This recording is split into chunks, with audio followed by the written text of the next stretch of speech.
Thank you, Lord.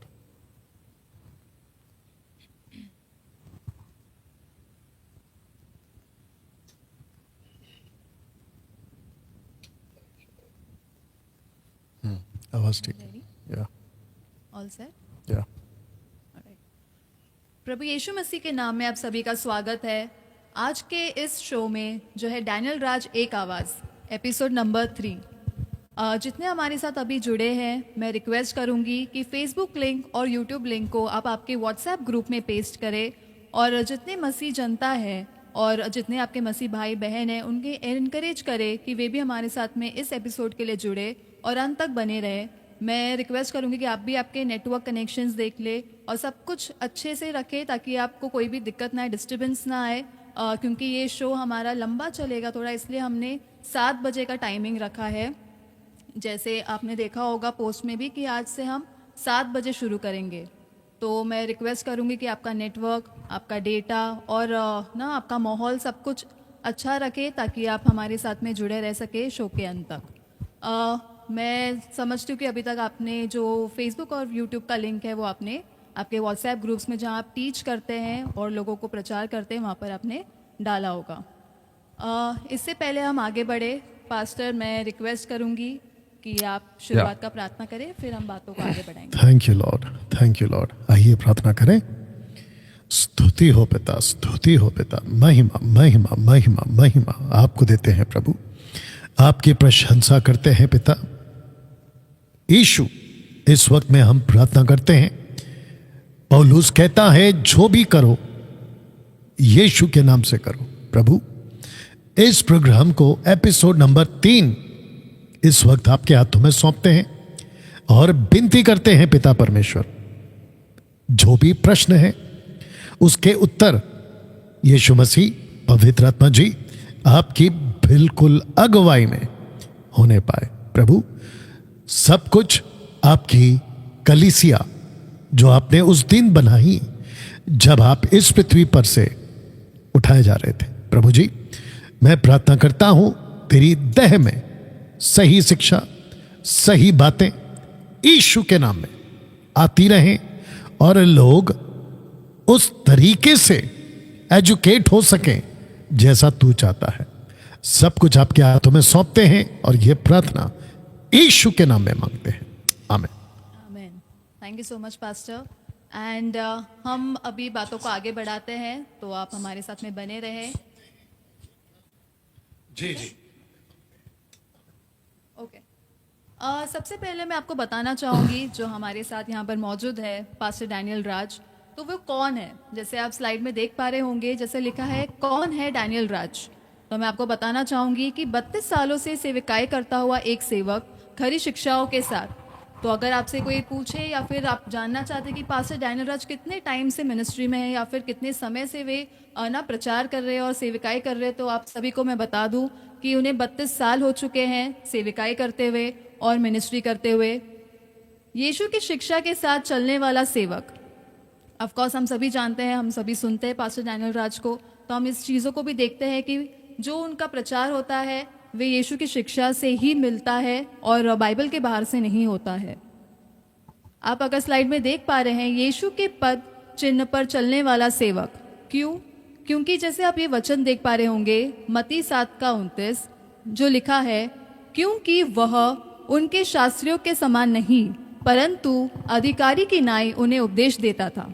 तो आप जैसे वचन में देख पाते हैं कि वे अधिकारी के नाई उपदेश देता था। और एक वचन यहाँ पे कोट किया है, पहला पतरस 4:11, 1 पीटर 4:11, जिसमें लिखा है कि यदि कोई बोले तो ऐसा बोले मानो परमेश्वर का वचन हो।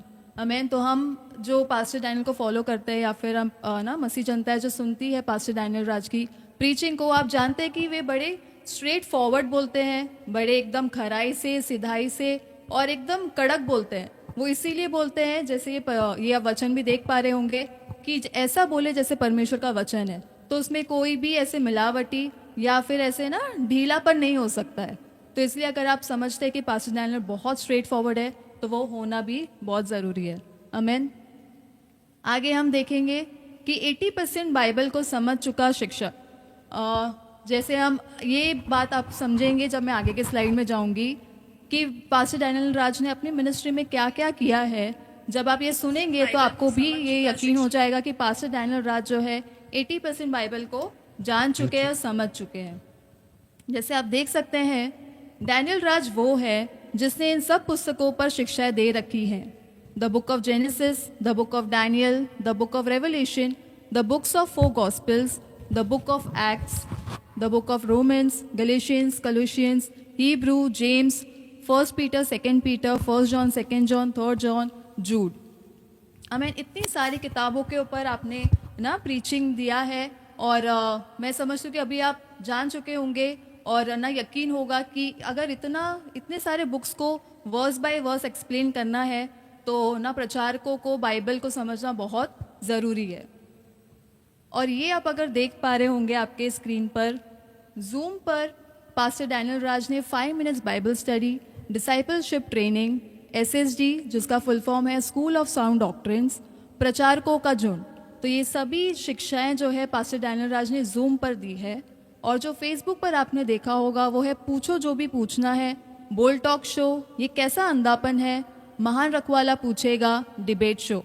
और मैं समझती हूँ कि इससे भी ना जो यहाँ पर मेंशन है, इसके अलावा भी आपने बहुत सारी ऐसी टीचिंग्स है, टॉपिक्स है जो आपने कवर किया है बाइबल से लेकर, और जो ना सोशली या फिर कल्चरली जो मुद्दे होते हैं उसको भी आपने बहुत ना अच्छे से कवर किया है। आपके बाकी जो आपके प्रीचिंग होती है और टॉपिक्स होती है जो यहाँ पर हमने मेंशन नहीं किया है, लेकिन ये ना समराइज़ करने के लिए बहुत ही ज़्यादा इन्फॉर्मेशन है कि आपका जो 32 इयर्स का मिनिस्ट्री रहा है, और जब आप अगर बोलते हैं कि मैं 80% समझ चुका हूँ बाइबल को, तो वो दिखाई भी देता है। राइट। ओके, तो अभी हम आगे बढ़ेंगे पास्टर क्वेश्चंस के साथ में। जी। ओके, मैं समझती हूँ हमारे साथ में जो फेसबुक और यूट्यूब पर है, आप सभी का स्वागत है। आप हमारे साथ में बने रहे, और अगर अभी तक आपने इस यूट्यूब और फेसबुक लिंक को पेस्ट नहीं किया है तो मैं समझती हूँ कि आप भी इसी वक्त आपके व्हाट्सएप ग्रुप्स में पेस्ट करें और एनकरेज करें मसीह भाई बहनों को कि वो भी हमारे साथ में जुड़े और वो भी सीखे और अपने ज्ञान को बढ़ाए। यस, आपके पास में अभी भी समय है और इसी नंबर पर आपको व्हाट्सएप करना है या फिर आप ऑडियो रिकॉर्ड करके भी भेज सकते हैं, जो नंबर है 9082674102। तो आप देख पा रहे हैं इसी नंबर पे आपको व्हाट्सएप करना है या फिर ऑडियो रिकॉर्ड कर कर भेजना है आपका जो प्रश्न है और आपका जो सवाल है, या आपको कोई ऐसी डाउट्स है जिसका आपको क्लैरिटी चाहिए और आप पास्टर से खुद सुनना चाहते हैं कि बाइबल से ये प्रश्नों का उत्तर कैसे मिलेगा, तो ये आप इसी नंबर पर मैसेज कर सकते हैं। जी। So pastor will move forward to our first question. Okay. So पहला क्वेश्चन ये है, रूप शंकर कुमार भाई का नाम है। उन्होंने ये पूछा है कि क्या हम सोशल मीडिया प्लेटफॉर्म से पैसे कमा सकते हैं, जैसे व्लॉगिंग होता है या ब्लॉगिंग होता है या फिर किसी चीज़ की जानकारी देने के लिए वीडियोस बनाई जाती है, तो क्या हम ऐसे सोशल मीडिया प्लेटफॉर्म का यूज़ कर कर पैसे कमा सकते हैं? ओके, उनका नाम क्या है? शंकर, रूप शंकर। ओके, रूप शंकर जी, पहली बात तो आपका बहुत बहुत स्वागत है एपिसोड नंबर 3 पर, और इस प्रोग्राम का नाम हमने रखा है डैनियल राज एक आवाज़। जी हाँ, एक ऐसी आवाज़ जो बाइबल की आवाज़ है, परमेश्वर के वचन की आवाज़ है, और जहाँ से सिर्फ और सिर्फ हम प्रभु की बातें ही आपके कानों तक पहुँचाते हैं। आपका जो क्वेश्चन है कि क्या हम सोशल प्लेटफॉर्म से, यूट्यूब है, फेसबुक है, या फिर और भी कई तरीके होंगे जिसकी मुझे जानकारी नहीं है, अगर वो टोटल मिलाकर सोशल प्लेटफॉर्म की कैटेगरी में अगर आता है, क्या वहाँ से हम पैसे कमा सकते हैं, ये आपका क्वेश्चन है। और मैं इसका जवाब ऐसे देना चाहूँगा, आपका ज़मीर आपको क्या कहता है? हाँ, आपका जो ज़मीर है, अंतरात्मा, वो आपको क्या कहता है? क्या वो आपको अलाउ करता है? क्या वो आपको इजाज़त देता है? आपका जो परमेश्वर, आपका पवित्र आत्मा जो आपके अंदर है, वो आपसे क्या बात कर रहा है? पहली बात ये ध्यान रखना है। साथ ही साथ अगर हम बाइबल की बात करें, अब आपको पता है कि आज हम 21वीं सदी में हैं, जहाँ बहुत कुछ बदल चुका है। एक ऐसे युग में जी रहे हैं जहाँ ऐसी बहुत सारी बातें हैं जब पौलुस, पतरस या बाकी जो डिसाइपल्स थे उनका जो दौर था वो वैसा नहीं है जैसे आज है। तो सारे के सारे प्रश्नों का उत्तर कट टू कट हमको पवित्र शास्त्र में यानी कि स्क्रिप्चर्स में नहीं मिलेगा। अगर आप मुझे पूछोगे कि आप क्या करते हो, तो मेरा जो स्टेटमेंट है जो कि हमेशा है, मैं फेसबुक पर आता हूँ, यूट्यूब पर आता हूँ, इंस्टाग्राम पर भी मेरे जो है वीडियोस अपलोड होते हैं। यहाँ कहीं से भी मैं पैसे नहीं कमाता, और जिसका प्रूफ ये है कि मेरे चैनल पे किसी प्रकार का मोनेटाइज का लोगो या डॉलर का लोगो या साइन आपको नहीं मिलेगा, ये उसका प्रूफ है। हाँ, विज्ञापन ज़रूर आते हैं क्योंकि वो मेरा कंट्रोल में नहीं है, वो यूट्यूब वालों के कंट्रोल में। अब प्रश्न उठता है कि आप क्या करोगे, क्योंकि मैं तो नहीं कमाता, मैं तो नहीं कर रहा हूँ। हालांकि हम कर सकते, काफ़ी क्रिश्चियंस करते हैं, लेकिन मेरा ज़मीर शुरू से मुझे उस बात की इजाज़त नहीं दे रहा था, क्योंकि मुफ्त में मिला है तो मुझे मुफ्त में देना। लेकिन अगर आपका एक काम करते, उसको अलग तरीके से भी बोलते हैं, अगर ऐसा कोई व्यक्ति जब वो अविश्वासी था और उसका पूरा का पूरा बिजनेस या उसका पूरा जीवन, उसकी रोटी वहीं से आती थी, क्योंकि वो पहले रील्स बनाता था, टिकटॉक पे बनाता होगा, टिकटॉक आजकल बंद हो गया शायद अगर मैं गलत नहीं हूँ।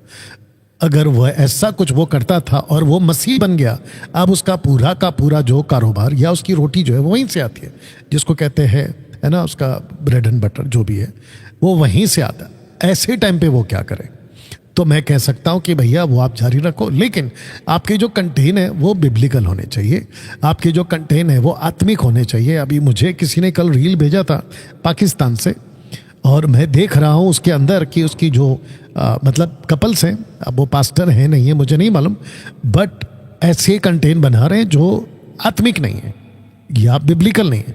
अगर आप खुद को मसीह कहते हो, आप प्रभु के लोग कहते हो, तो आपका जो कंटेन है ना वो बहुत मैटर करता है।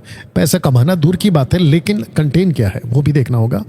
अगर आत्मिक है और आपका वही रोटी वहीं से आती है, सोर्स वहीं से आता है, तो फिर मैं समझता हूँ कि आप जो कर रहे हैं करते रहिए। अगर आपको वहाँ से पैसे मिलते हैं तो उससे कोई दिक्कत नहीं है, क्योंकि आपका इंटेंशन पहली बात सही है, और आपका जो ज़मीर है वो आपको अगर इजाज़त देता है तो बिल्कुल करिए। लेकिन पवित्र शास्त्र में, स्क्रिप्चर में, बाइबल में ऐसा कोई वचन नहीं है कि आप नहीं कर सकते। लेकिन मेरी बात करो, मैं नहीं कमाता। Yes, thank you so much pastor कि आपने इस क्वेश्चन पर क्लैरिटी दिया है। आई थिंक ये बहुत लोगों के मन में ये प्रश्न होगा या डाउट होगा, क्योंकि अभी सोशल मीडिया इतना ना फैला हुआ है और सभी लोगों के बीच में है, सोशली भी। तो ये हमें ये जानना बहुत ज़रूरी है कि क्या सही है क्या गलत है। जैसे आपने बहुत अच्छा बोला कि इंटेंशन मैटर्स। तो अगर आपका वैसा इंटेंशन नहीं है और पैसा कमाने का इंटेंशन नहीं है, लेकिन कुछ नॉलेज देना है, तो मैं समझती हूँ कि वो ठीक है। तो मैं समझती हूँ ब्रदर रूप शंकर, आपको आपका जवाब मिल गया होगा, या फिर ऐसे ही सवाल या फिर ऐसा डाउट अगर किसी और के मन में है तो आप इस वीडियो को और लोगों तक पहुँचाएं ताकि उनको भी इस चीज़ों का क्लैरिटी मिल सके। Okay, next question brother Harish से है। ओके। और वो जानना चाहते हैं कि कैथोलिक और पेंटिकोस्टल क्या होता है। मतलब वो जानना चाहते हैं कि आप अगर थोड़ा एक्सप्लेन कर सके ये डिनोमिनेशंस क्या होता है, Okay. और ना वो क्या प्रोसेस या प्रोसीजर्स करते हैं, और हमारे और उनमें क्या डिफरेंस है। ओके, इनका नाम क्या है? हरीश। हरीश जी, आपका फिर से स्वागत है। हरीश जी, डैनियल राजे का आवाज़ में एपिसोड नंबर 3 में मैं चाहता हूँ कि एक वचन पढ़ेंगे आप। आपके सामने बाइबल रखा हुआ है, मैं चाहता हूँ कि उसको आप पढ़ें। और जितने दर्शक जुड़ चुके हैं, आपको भी मेरी तरफ से पूरी कोशिश है, या अच्छा उसमें से पढ़ेंगे, ठीक है। पहला कुरिन्थियों उसका पहला अध्याय वचन 10 निकाल के रखिए, जब मैं बोलूँ तब पढ़ लेना। मेरी पूरी कोशिश होती है कि हम परमेश्वर के वचन से ही आपको जवाब दें, लेकिन कुछ क्वेश्चंस ऐसे हैं जिसका जवाब बाइबल में नहीं है, जैसे कि अभी पहला वाला। बट इसको मैं एक वचन के वसीले से आपको समझाने की कोशिश करूंगा। जी, पहला वचन को सुनते हैं। जी, माइक नजदीक रख के बोलना होगा। हाँ, पहला कुरिन्थियों उसका पहला अध्याय वचन 10। हे भाइयों, मैं तुमसे हमारे प्रभु यीशु मसीह के नाम से विनती करता हूँ कि तुम सब एक ही बात कहो और तुम में फूट न हो, परंतु एक ही मन और एक ही मत होकर मिले रहो। लास्ट का लाइन वापस पढ़ना, एक ही मत होकर मिले रहो। मत को अगर आप इंग्लिश में चेक कर सको, KJV वर्जन अगर होगा तो अच्छा होगा। बाकी आवाज सब ठीक जा रही है ना फेसबुक और यूट्यूब पे? Now I beseech you, तो brethren. Last line Okay. But that ye be perfectly joined together in the same mind and in the same judgment. अच्छा, सेम माइंड, ओके ओके। अच्छा, कुछ कुछ ट्रांसलेशंस में denominations भी आया होगा अगर मैं गलत नहीं हूं। तो एक मत की बात पौलुस यहां पे करता है। कॉन्टेक्स्ट में क्या है मैं आपको बताता हूं। कुरिन्थियों की कलीसिया में झगड़ा चल रहा था। कोई कहता है कि मैं पौलुस का हूं, कोई कहता है मैं अपोलोस का हूं, कोई कहता है मैं पतरस यानी कैफा का हूं, और कोई कहता है मैं मसीहा का हूं। ऐसे करके कुछ 4 ग्रुप चल रहे थे, जिसके संदर्भ में पौलुस ने ये वाला वचन आपके बीच में जो मैंने भी पढ़वाया कहता है। अब आज की तारीख में इतने डिनोमिनेशन से अगर मैं काउंट पे जाऊं तो लगभग आपको 3,500 जो है ना, लगभग 3,500 डिनोमिनेशंस मिल जाएंगे। आपने क्वेश्चन किया कि पेंटिकॉस्टल और कैथलिक में क्या फर्क है। कैथलिक्स के पहले ऑर्थोडॉक्स था, ऑर्थोडॉक्स से बाहर निकला कैथलिक, तो एक हो गया कैथलिक, एक हो गया ऑर्थोडॉक्स। लेकिन ऑर्थोडॉक्स के पहले कौन थे? यीशु के डिसाइपल्स, यीशु के 120 चेले या 120 का ग्रुप। उसके बाद कौन जुड़ गए? 3,000। फिर उसके बाद कौन जुड़ गए? 5,000। ऐसे करते करते अगर आप प्रेरितों की किताब उसका पहला अध्याय, माफ करना 17 अध्याय, अगर मैं गलत नहीं वचन 6 में लिखा है कि ये उलट पुलट करने वाले लोग जो है, जो पूरे जगत को उलट पुलट कर दिए, यहां पे भी आ गए अगर मैं स्क्रिप्चर के मामले में गलत नहीं हूं। तो सोच के देखिए आप कि उन दिनों में एक ही ग्रुप था, एक ही मत था। लेकिन वक्त जैसे जैसे बदलता गया, सदी बदलती गई, लोग आते चले गए, पास्टर्स और लीडर्स आते चले गए। उसके बाद में जिसने जैसा स्क्रिप्चर को पढ़ा वो वैसा इंटरप्रेट उसका करता गया। अब आप सोच के देखिए कि क्रूस, पौलुस कहता है कि मैं क्रूस, पहला कुरिन्थियों पहला अध्याय वचन 23 में, 1 कुरिन्थियों चैप्टर 1 वर्स 23 में कहता है कि मैं क्रूस का प्रचार नहीं करूंगा बल्कि क्रूस पे चढ़ाए हुआ मसीह का प्रचार करूंगा। तो उसने क्रूस का प्रचार नहीं किया, मसीह का प्रचार किया। लेकिन अगर आप देखोगे आज की तारीख में जो क्रूस है वो नंबर 1 पे आ गया। यहां तक कि लोगों की मान्यता आ गई है कि अगर आपके गले में क्रॉस लटका है तो you are a blessed one. अब सोच के देखिए, गाड़ी खरीदते हैं उसके ऊपर क्रॉस आ जाएगा, गाड़ी के पीछे के कांच के ऊपर क्रॉस आ जाएगा, आपके घर के दरवाजे पे क्रॉस आ जाएगा, आपके घर के कई दीवारों पे आपको क्रॉस मिल जाएगा, और 99.9% चर्चों की इमारतों पे आपको क्रॉस मिल जाएगा, और यहाँ तक कि जो चर्च का गेट होता है ना उसके ऊपर भी आपको क्रॉस मिल जाएगा। अब आप सोच के देखिए कि मेंटालिटी, मानसिकता लोगों की कहां जा रही है। इसको कहते हैं कि डिनोमिनेशन जैसा जैसा चेंज होता चला गया। और इसमें सबसे ज्यादा, क्योंकि मैं कैथलिक से आता हूं, मेरे 4 फादर यानी 4 फादर्स जो है वो कैथलिक ही में से बाहर निकले, तो कैथलिक में सबसे ज्यादा होता है स्टैचू वर्शिप। वो चाहे जीसस की हो, चाहे मरियम की हो, संतों की हो, रोजरी हो, फोटोज हो, स्टैचूज बनाना हो, ये सारी चीजें चलती है। माथा टेकना, ये सब कुछ चलता है। लेकिन जब पेंटिकॉस्टल मूवमेंट स्टार्ट हुआ, प्रोटेस्टेंट जब आई, रिफॉर्मेशन जब आया मार्टिन लूथर के थ्रू 15th सेंचुरी में, उसके बाद में ग्रुप्स तैयार होते चले गए। प्रोटेस्टेंट ये जो शब्द है ये लाया मार्टिन लूथर ने। उसके बाद में जितने भी ग्रुप्स आए तो सबसे ज़्यादा जो फैला वो है आपका पेंटिकॉस्टल। पेंटिकॉस्टल को मैं टोटल क्लीन चिट नहीं दे सकता कि ये बिल्कुल सही है, सीधा स्टेटमेंट है, डंकी की चोट पे बोल रहा हूं, क्योंकि पेंटिकॉस्टल के बहुत सारे एक्टिविटीज स्क्रिप्चर के बाहर है। सोच के देखिए, स्क्रिप्चर के बाहर है। ऐसी चीज को हम स्वीकार नहीं कर सकते। जैसे कि पेंटिकॉस्टल में बहुत कुछ होता है, आत्मा को फिर से बुलाना। अभी मैं बीच में कह रहा था कि कर्नाटक में एक प्रोग्राम का मेरे पास में वीडियो आया था या फिर कोई पोस्ट आया था कि रूह की बारिश, ऐसे करके आप रूह की बारिश, फिर पता नहीं कौन कौन सी बारिश, फिर आत्मा को बुलाना, फिर वेलकम होली स्पिरिट करना, ये सब कुछ जो है ये पेंटिकॉस्टल मूवमेंट में आपका आता है। तो जिसके चलते ये ग्रुप भी क्लीन चिट में नहीं आएगा, कैथलिक भी क्लीन चिट में नहीं आएगा। क्लीन चिट में वो आएंगे जो परमेश्वर के वचन के आधार पर चलते हैं। तो तब जाकर आपने जो वचन पढ़ा था वापस पढ़ दीजिए उसको, पहला कुरिन्थियों उसका पहला अध्याय वचन 10 को जी, पहला कुरिन्थियों पढ़िए। हे भाइयों, मैं तुमसे हमारे प्रभु यीशु मसीह के नाम से विनती करता हूँ जी। कि तुम सब एक ही बात कहो हाँ। और तुम में फूट न हो, हाँ। परंतु एक ही मन और हाँ। एक ही मत होकर मिले रहो। हाँ, तो इसका मतलब ये हुआ कि एक ही बात, और वो बात कहां से आएगी? बाइबल से। यस। तब जाकर आपको ये ध्यान देना है। तो कैथलिक, चाहे वो कैथलिक हो, पेंटिकॉस्टल हो, प्रोटेस्टेंट्स भी हो या कोई और ग्रुप हो, इन सब को आपको देखते वक्त में ध्यान देना है कि वो लोग वचन में कितने, और जो चीज वचन में नहीं है वो बिल्कुल गलत है। या thank you. Okay, thank you so much pastor. मैं समझती हूँ ब्रदर हरीश, आपको आपका जवाब मिल गया होगा। और ऐसे बहुत सारे डिनोमिनेशंस भी है जो आपने मेंशन नहीं किया है। कैथलिक और पेंटिकोस्टल के बारे में तो आपको पता चला होगा, लेकिन और भी सारे ऐसे डिनोमिनेशंस है। तो ना आपको आपका सेल्फ स्टडी करना भी बहुत ज़रूरी है, इम्पॉर्टेंट है। पास्टर डैनियल को भी इसीलिए ये सब बातों की जानकारी, क्योंकि उन्होंने बैठकर बहुत स्टडी किया है, राइट? तो मैं रिक्वेस्ट करूंगी कि आप भी स्टडी करें, आप भी जानकारी लें, और आप भी खुद बैठे बाइबल पढ़े, तो आपको भी इन चीज़ों का क्लैरिटी जो है परमेश्वर जो है आपको देगा। पास्टर, हम नेक्स्ट क्वेश्चन की तरफ जाएंगे जी। ब्रदर अजय ने पूछा है, पहले एक वचन रेफरेंस दिया है उन्होंने, यशाया 65 का 19 to 21, और उसमें वो जानना चाहते हैं कि मरने के बाद उनका आत्मा कहाँ जाएगा। तो मैं आपको पहले वचन पढ़ के बताती हूँ। जी। आवाज चेक करो ना, बिल्कुल साफ आ रहा है क्या? मेरे को यहाँ पे दिक्कत आ रही है थोड़ी सी, मेरे को जरा सुना देना please.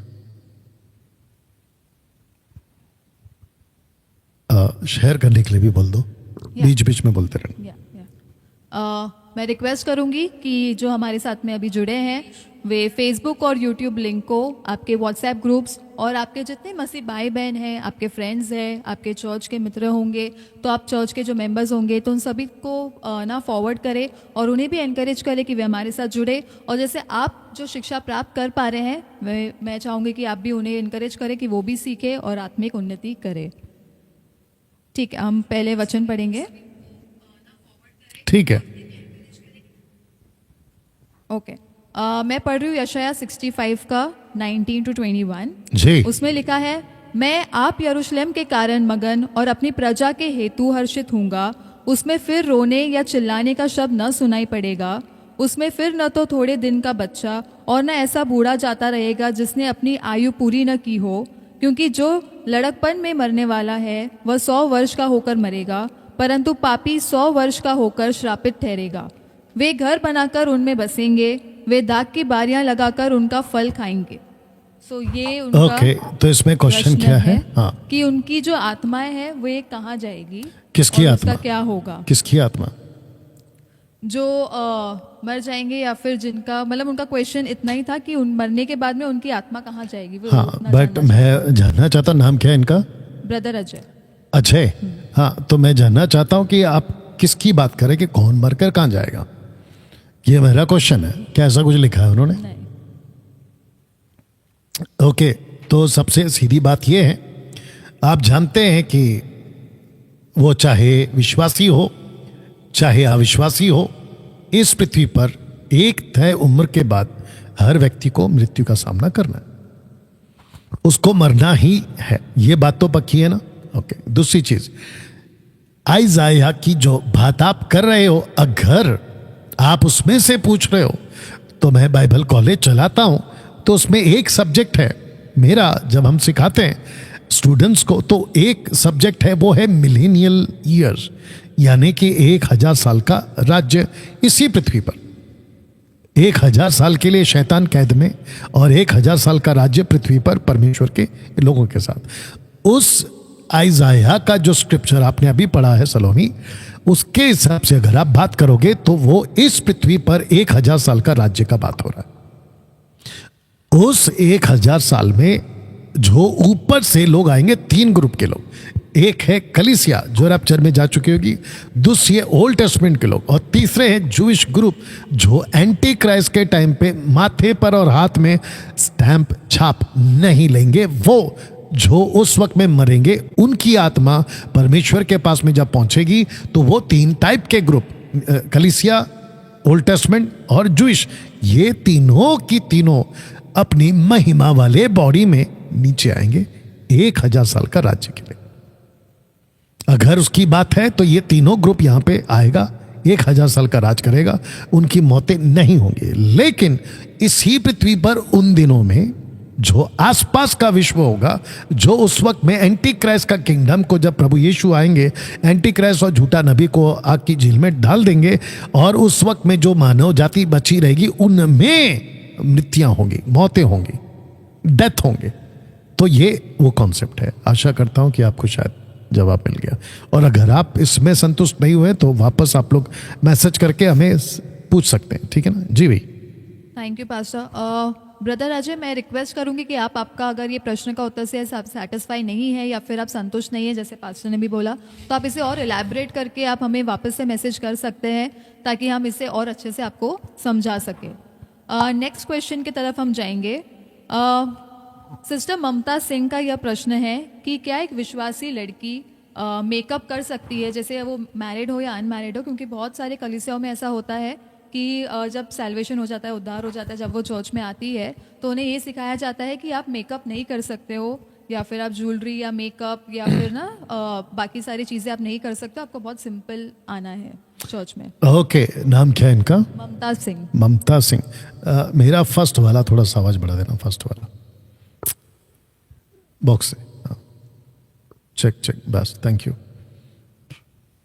Mamata Singh, okay Mamta ji, अगर आप इस वक्त में देख रही हैं तो मैं आपको बता दूं, परमेश्वर ने आपको एक बॉडी दिया है। जैसे अभी हम अभी बॉडी में बैठे हैं, मेरी जो डॉटर है सलोमी जो होस्ट कर रही हैं वो बैठी हैं, और हमारे साथ में यहाँ पे बाकी टीम लोग भी बैठे हुए हैं। ये सब के सब हम एक बॉडी में हैं। इस बॉडी को परमेश्वर ने एक नाम दिया है, और वो नाम दिया आफ्टर सेल्वेशन। याद रखिए, आफ्टर सेल्वेशन, ठीक है ना, उद्धार के बाद वो नाम दिया है मंदिर का। So this body is God's temple, belongs to God. इसको संभालेगा कौन? इसको संभालने का काम आपका है। आपको इस बॉडी को साफ करना है, सुबह उठकर नहाना है, आपको ब्रश करना है। आपको जो आपका बॉडी संभाल सकता है आपको, क्योंकि इसमें जीना है 70-80 साल, जितनी आपकी ताकत है उसको आपको जीना है। इसको कौन संभालेगा? आप ही को तो संभालना है, मतलब हमको ही तो संभालना है। और अगर हमको इसको संभालना है तो फिर हमको जितने भी ज़रूरत की चीज़ें हैं, जिसको कहते हैं प्रिकॉशंस लेना बॉडी के लिए, वो आपको लेना पड़ेगा। एग्जाम्पल के तौर पर, अगर आप अभी के वातावरण में, अगर आप महाराष्ट्र में हो, महाराष्ट्र क्या, भारत ही बोल देता हूँ, गर्मी बहुत है, गर्मी बहुत है, तो आप क्या कपड़ा पहनोगे वो आपको तय करना है। अगर आप बर्फीली जगह पे पहुंच गए विश्व के कोने में, वहां क्या पहनोगे? तो वैसा कपड़ा पहनना पड़ेगा। अगर आप वहां गए, आप कहोगे कि मेरा पास्टर मुझे जैकेट पहनने से मना करता है, मेरे जो चर्च के लोग हैं वो मुझे कहते तुमने मोटे मोटे जैकेट कैसे पहन लिया, तो फिर मरो फिर ठंड में। इसका मतलब आप समझ रहे हो ना? तो आपको ध्यान रखना है। साथ ही साथ आपका फेस, आपका चेहरा, आप इसको कितना संभाल सकते हैं वो आपको संभालना है। हाँ, अगर आपको पता चलता है कि मेरे फेस के ऊपर कुछ वर्कआउट करना है, ट्रीटमेंट करना है, पार्लर आपका जो ब्यूटिशियंस वगैरह जो होते हैं, जैसे मेरी वाइफ जो है वो ब्यूटिशियन है, तो वो तो है ना सारा चीज़ बताती है। वक्त पे नाखून काटना, सोच के देखिए, अगर आपने नाखून नहीं काटा तो ड्रैकुला लगोगे आप कुछ दिनों के बाद। आपको नहीं कह रहा हूँ, जनरल बात कह रहा हूँ, ठीक है ना। आपको नाखून काटना है, पैर के नाखून अगर आपने नहीं काटे तो सोच के देखिए आप जूते कैसे पहनोगे। मेरा जूता दिख रहा है उसमें, बाकी इसमें नहीं दिख रहा है ना, दिख रहा है? हाँ, तो जूते कैसे पहनोगे? ये सारी चीज़ें बुद्धि की बात है। आप क्रीम लगाओ, मेकअप करो, आप अगर आप कुछ अच्छे दिख सकते हो, आपको अगर अच्छा दिखना है बिल्कुल करिए, कोई दिक्कत नहीं है। क्योंकि पौलुस की, पत्रस की बातों का अगर आप देखोगे तो उन्होंने कहीं पे भी नहीं कहा है कि मेकअप या खुद की सुंदरता नहीं करना है। पत्रस की बात कर लो, पहला पत्रस 3 अध्याय अगर बात करना चाहते, वहां की बात कर लो, कहता है दिखावटी ना हो। मैं उसके खिलाफ हूं कि भाई मेरे पास ये है, तेरे पास क्या है, वो गलत हो जाता है, ठीक है ना। अगर आपके पास में है बिल्कुल करिए, और इंटेंशन बिल्कुल साफ है कि आप अच्छे रहना चाहते हो, आप अच्छे दिखना चाहते हो, आपके पास में अच्छे कपड़े हैं बिल्कुल पहनिए। देखिए हम लोग ने कैसे पहने, आपके पास कपड़े हैं तो बिल्कुल पहनो, अगर नहीं है जो आपके पास है उसमें पहनो, उसको अच्छे से दिखो, अच्छे से रहो, कोई दिक्कत नहीं है। तो मेकअप कर सकते हैं, उसमें कोई दिक्कत नहीं है। शादी के टाइम पे आप, उसका भी ऐसे ही कुछ था ना, कुछ हाँ, शादी के टाइम पे अगर आप हो या फिर एग्जैक्टली अगर आप उस टाइम पे दुल्हन बनी है सोच के देखिए, अगर आपने कपड़े अच्छे पहने दुल्हन वाले और आपने कुछ भी तैयारी नहीं की चेहरे की ना बालों की, आपका जो दूल्हा है ना वो वहीं से भाग जाएगा। नहीं, मैं मजाक कर रहा हूँ, वैसा नहीं होगा, लेकिन सोच के देखिए ना आप। तो बिल्कुल करिए, उसमें कोई दिक्कत नहीं है। बाकी जिसको जैसा ठीक लगता है वो आप कर सकते हैं। जी थैंक यू सो मच।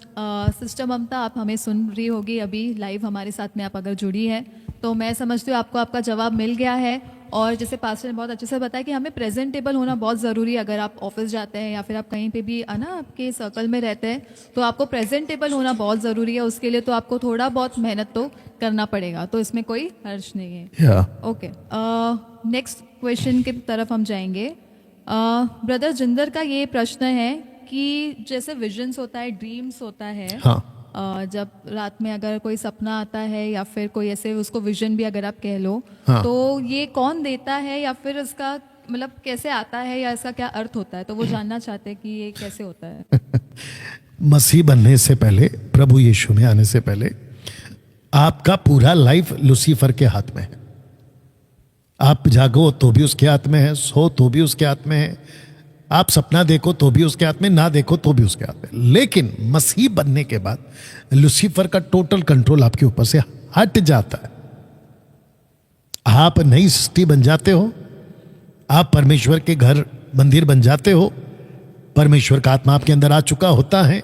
उसके बाद में आपका टोटल नियंत्रण वो प्रभु लेता है। उसके बाद अगर आपका ये क्वेश्चन है उसके बाद का, तो मैं ये जवाब दे देता हूं कि आपको लूसीफर जो है डराने के लिए, आपका जो रूटीन लाइफ है उसमें आप कैसे जीते हो उसका इंपैक्ट पड़ता है। दूसरी बात, तीसरी बात यह है, अगर परमेश्वर को स्वप्न देना है, परमेश्वर को आपसे बात करना है, जैसे जोसेफ के लिए स्वप्न में बात किया, मरियम के लिए, अगर ऐसे कुछ बात करना है तो परमेश्वर कट टू कट बात करेगा। उसमें कोई डिस्टर्बेंस या किसी प्रकार का कोई गड़बड़ नहीं होगा, क्योंकि बाइबल कहती है, पहला कुरिन्थियों उसका 14 अध्याय वचन 33 में लिखा है, God is not a author of confusion. परमेश्वर गड़बड़ी का परमेश्वर नहीं है, तो वो गड़बड़ी आपसे क्यों करवाएगा। तो कुछ और मैं जानता हूं कि आज मसीह लोगों में कई लोगों के पास ये क्वेश्चन होगा कि सपनों को लेकर, तो मैं समझता हूं कि ये जो मेरा जवाब है आप लोगों को संतुष्ट करेगा कुछ हद तक। मैं समझता हूं कि परमेश्वर अगर सपना देना है, उसकी तरफ से आपसे कुछ करवाना है, तो बिल्कुल स्पष्ट बात करेगा, या तो स्वप्न में, या तो दर्शन में, या तो डायरेक्ट आपके पास, या वचन से बात करेगा, या तो फिर आपका जो क्या कहते हैं चर्च का जो लीडर है या पास्टर है, अगर उसके द्वारा बात करता है, लेकिन कंफर्मेशन आपको देगा वो। ऐसा नहीं है कि उनसे बात की और आपको कुछ नहीं बोलेगा, ऐसा कभी नहीं करेगा, क्योंकि 2 या 3 गवाह होना ही चाहिए, ठीक है ना। बाकी डरावने सपने वो आपको अपना लाइफ चेक करना है। फिर रात को भूत के पिक्चर देख के सोओगे, मसीह लोगों से बात कर रहा हूं, रात को भूत के पिक्चर देख के सोओगे तो फिर आप सोचिए आपके साथ क्या होगा। और बाकी दुनिया भर की बातें, संसारिक बातों में जियोगे तो फिर आप क्या अपेक्षा करोगे कि क्या सपना आएगा। सो लाइफ को चेक करो। आशा करता हूं कि ये जो जवाब है आपको संतुष्ट करेगा। जी thank you so much pastor. मैं समझती हूँ आपको आपका जवाब मिल गया होगा, और सभी को इसका मतलब अलग अलग अर्थ होता है, तो आप सभी को खुद को जांचना बहुत ज़रूरी है और खुद से इस चीज़ों को सोचना है कि क्या है और क्या नहीं, क्योंकि हमें पता नहीं कि आपका सपना क्या है, तो उसका हम अर्थ यहाँ से नहीं बता सकते। ओके, सो हम लगभग 4 या 5 क्वेश्चंस को कवर कर चुके हैं अभी तक। जब मैं बात, एक मिनट, मैं जब बात कर रहा हूँ तब चेक करना, क्योंकि मेरे को इसमें अभी भी साफ नहीं आ रहा है बस, इसलिए बोल रहा हूँ। तो जब मैं बात करूँ तब चेक करना। जी सो सॉरी, टेक्निकल चीज़ों के वजह से आपको रुकना पड़ा। ओके, सुमन सब ठीक है? नहीं, वो जब मैं बात करूँगा तब पता चलेगा। So you carry on. Okay, वापस एनकरेज कर दो सब शेयर करने के। ठीक है। Okay, thank you. ऑलराइट, तो हमने 4 या 5 क्वेश्चंस अब तक कवर कर लिया है, और आगे बढ़ने से पहले एक जो क्वेश्चन है वो मैं आपसे पूछना चाहूँगी पर्सनली, और उसका स्लाइड मैं रख देती हूँ सभी के लिए। पीछे क्या? या और एक है ना पीछे? नहीं, यही है। अच्छा ठीक। सो जैसे आप स्क्रीन पर देख पा रहे हैं लेइंग हैंड्स, तो ये स्लाइड को मैं एक्सप्लेन करने से पहले और पास्टर से एक प्रश्न पूछने से पहले मैं चाहूँगी कि जितने हमारे साथ में अभी जुड़े हैं और ना हमारे साथ में आप बने रहें अंत तक। और मैं रिक्वेस्ट करूंगी कि आप इस फेसबुक और यूट्यूब के लिंक को आपके व्हाट्सएप ग्रुप्स जहाँ पे आप टीच करते हैं और आपके जो मसीह भाई बहन हैं उन तक शेयर करें और उन्हें भी एनकरेज करें कि वे हमारे साथ में जुड़े और इस शो में और एपिसोड नंबर 3 में बने रहें, ताकि जो हम यहाँ पर ज्ञान, मसीह की ज्ञान, जो बातों को बाइबल से हम देख पा रहे हैं उन चीज़ों को हम यहाँ पर सीख सके। ओके, तो जैसे आप स्लाइड में देख पा रहे हैं लेइंग हैंड्स, और उसमें लिखा है कि यह एक प्रकार का रोग है प्रार्थना करवाने का। तो पास्टर, जैसे आप भी जानते होंगे कि मसीह समाज में ये जो चीज़ है कि हाथ रखकर प्रार्थना करवाना, लेइंग हैंड जिसे कहते हैं, तो ये बहुत ज़्यादा फैला हुआ है। जैसे आपने इसे बहुत ही अच्छे शब्दों में कहा है कि रोग है, तो ये रोग बहुत ही ज़्यादा फैला हुआ है मसीह समाज में और चर्चेस में। तो मैं आपसे जानना चाहूँगी कि ये कॉन्सेप्ट आया कहाँ से, ये कॉन्सेप्ट है क्या, और जो हमारे मसीह भाई बहन हैं या जिनका अभी अभी उद्धार हुआ है या फिर जो बहुत समय से मसीह है, क्या उनके लिए भी ये ज़रूरी है? क्या इनको ये चीज़ों को, ये कॉन्सेप्ट्स को एक्सेप्ट करना, मानना ज़रूरी है? और इसी से लगते एक और सवाल है कि क्या एक विश्वासी को एक विश्वासी से प्रार्थना करवाना चाहिए, हाथ रखकर हो या फिर प्रेयर रिक्वेस्ट देना हो, और या विश्वासी हो या फिर पास्टर्स हो सकते हैं कि आपस में प्रेयर रिक्वेस्ट बांट रहे हैं या कह रहे हैं कि आप हमारे लिए प्रार्थना कर दो। तो ये सारी चीज़ें जो चल रही है मसीह समाज में, तो इसके बारे में आप कुछ हमें बताना चाहें। अभी मेरे को पक्का पता है कि बहुत सारे पास्टर्स जो है मेरे से इत्तेफाक नहीं रखेंगे और ना ही मेरे से सहमत होंगे। बट मेरा हमेशा का कहना होता है कि अगर परमेश्वर के वचन के साथ में अगर मैं सही हूं, देन हु केयर्स कि बाकी कौन क्या सोचता है। मेरा बिल्कुल साफ कॉन्सेप्ट है, एक व्यक्ति उद्धार पाने के बाद उसका परमेश्वर उसका सब कुछ होता है। मैं इसको रिपीट कर देता हूं, एक व्यक्ति का उद्धार होने के बाद परमेश्वर उसका सब कुछ होता है। पास्टर उसका वही है, मेंटर उसका वही है, कौन? परमेश्वर, यीशु, उसका सब कुछ। और पहला यूहन्ना की किताब उसका 2 अध्याय वचन 27 में लिखा है कि जो अभिषेक तुम्हारा हुआ है वो तुम्हें सब सिखाता है। रोमियो के किताब उसका 8वां अध्याय वचन 26 में लिखा है, हम नहीं जानते प्रार्थना कैसे करना है, लेकिन आत्मा आप ही आपके अंदर आहें भर भर कर आपको सिखाता है। दूसरे शब्दों में एक वचन मैं पढ़वाऊंगा, मत्ती की किताब उसका 6वां अध्याय वचन 5 से, अगर आप पढ़ सकें।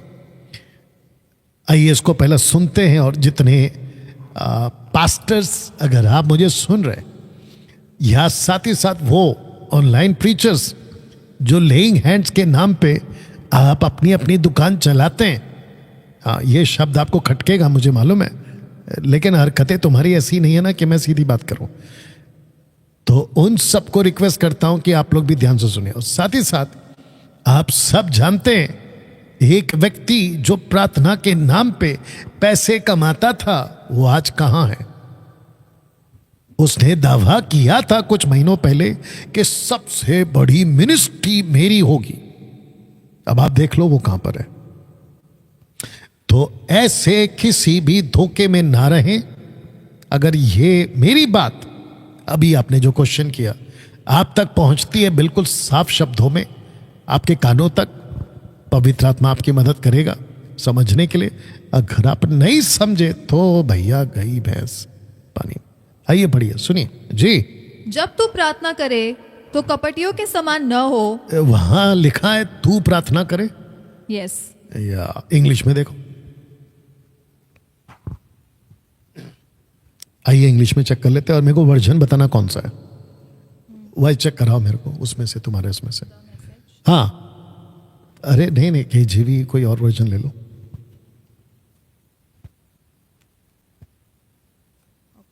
जी।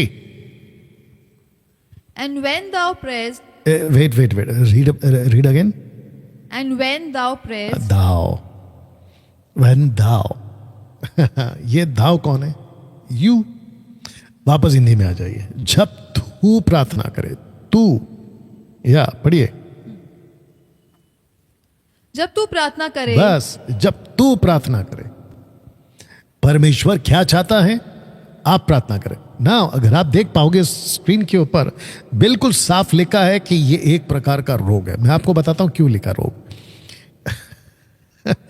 चर्च में जब भी मेंबर्स पास्टर को मिलते हैं, जितने पास्टर से मेरे साथ सहमत होंगे कम से कम इस बात में, जैसे ही कोई चर्च का मेंबर पास्टर को मिलता है, पास्टर के साथ सब बात करने के बाद, पास्टर जी आप कैसे हो, अलाना फलाना XYZ, आपकी तबीयत कैसी है, आज का संदेश अच्छा था, अरे वाह चर्च कितना अच्छा हो गया, कुर्सी पंखा AC सब ठीक है। उसके बाद जाते जाते ये पक्का बोलते 99.9% कि पास्टर जी प्रार्थना में याद रखना। बताओ, तब जाकर ये पोस्ट पे लिखा है कि ये एक प्रकार का बीमारी है लोगों को। प्रार्थना का, माफी चाहूंगा जो शब्द मैं बोल रहा हूं आपको अच्छा नहीं लगेगा, लेकिन आपको पता है डैनियल राज को अगर आप सुन रहे हैं तो इसकी आदत डालो, ठीक है ना। इसको कहते हैं भीख मांगना, आत्मिक भीख मांगना। मेरा एक क्वेश्चन है आपसे, और मैं तो वैसे ही आजकल चैलेंज दे रहा हूं, मुझे इस परमेश्वर के बाइबल से कहीं पे भी जीसस ने, पीटर ने, पॉल ने, स्टीफन ने, फिलिप ने, जेकब ने, किसी भी मैन ऑफ गॉड ने, अपोस्टल्स ने कहीं पर यह कहा हो कि तुम अपनी व्यक्तिगत प्रार्थना एक दूसरे को दिया करो।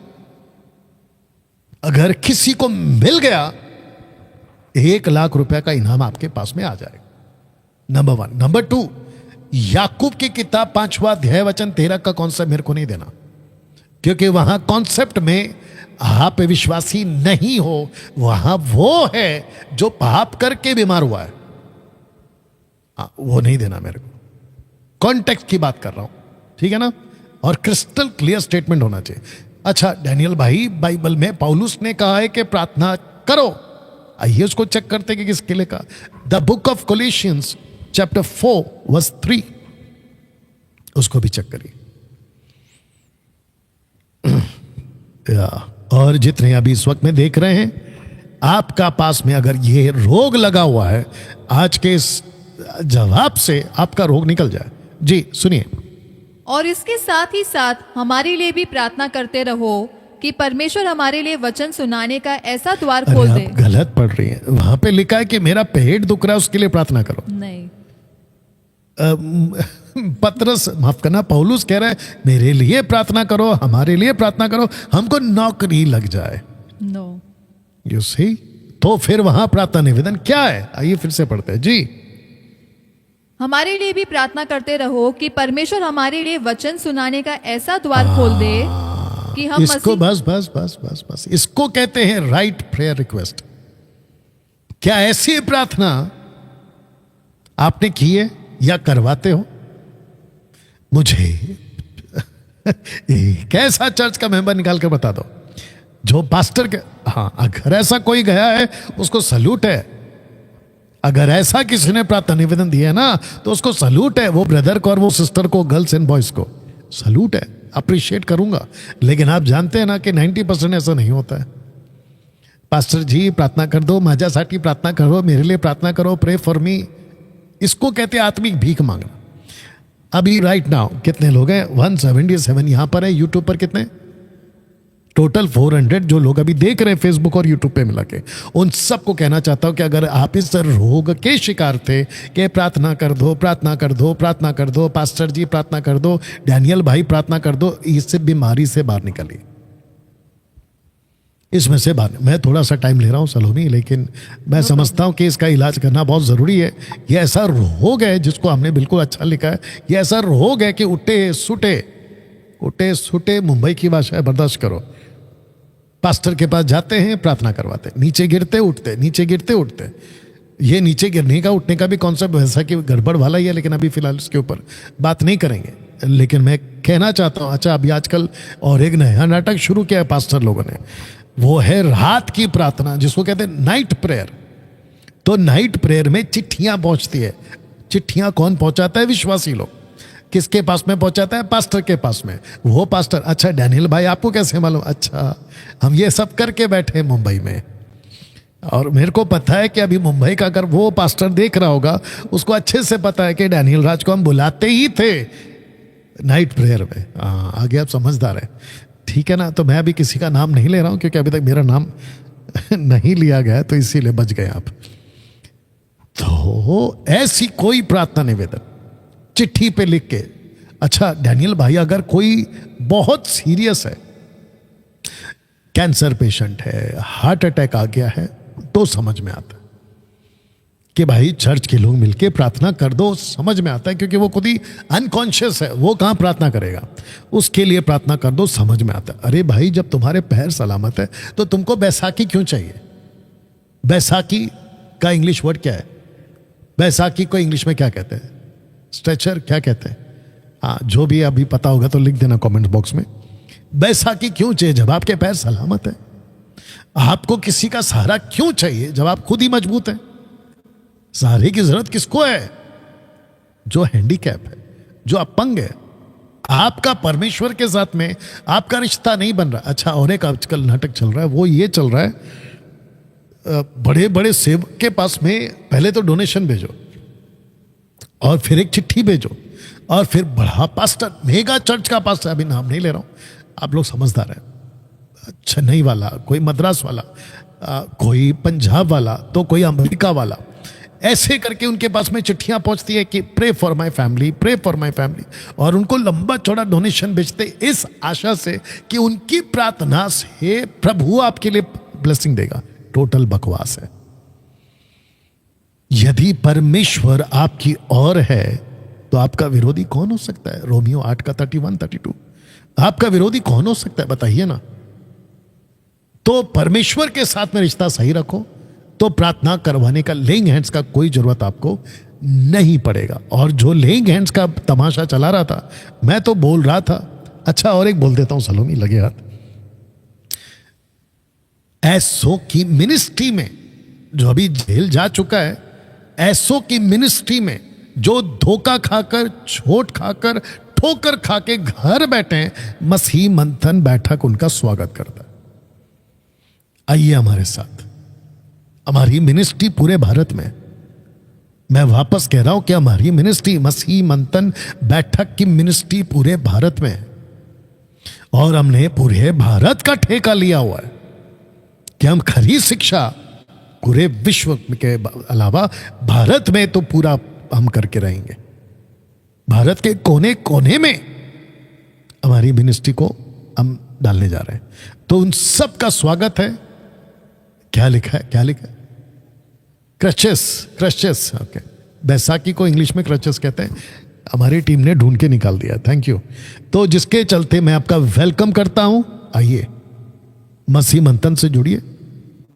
और यहां पे ये लास्ट है, यहां पे जितने भी मसीह मंथन से जुड़े हैं उन सबको बता देता हूं, और अभी वापस बता दे रहा हूं, बता भी चुका हूं, आपका सैल्वेशन बिल्कुल सेफ है, आपका रैप्चर पक्का है, अनंत काल का जीवन सुरक्षित है। क्यों? क्योंकि सही शिक्षा के आधार पर आप चल रहे हैं।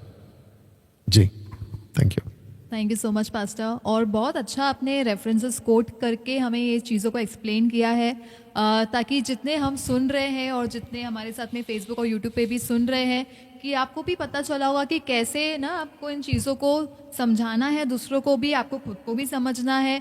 और जो रेफरेंसेस ज़्यादा नहीं उन्होंने समय लिया, बहुत छोटे में उन्होंने समझाया है, 2-3 रेफरेंस लेकर, कि हमें क्या, मतलब क्या सही है और क्या गलत है, इससे ही आपको पता चल जाना चाहिए कि बाइबल हमें क्या कहती है लेइंग हैंड्स के बारे में। और ये जो रोग है जो मसीह समाज में फैला हुआ है, इसे बंद करने का या इसे रोकने का जिम्मेदारी हमें लेना है। जैसे उन्होंने कहा कि एमएमबी के साथ जितने जुड़े हैं, जितने हमारे मसीह जनता है और एमएमबी के मेंबर्स हैं, आपको ये जिम्मेदारी लेना है कि आप ये रोग को कैसे और कितने जल्दी रोक पाते हैं। उसके लिए आपको खुद को तैयार होना है।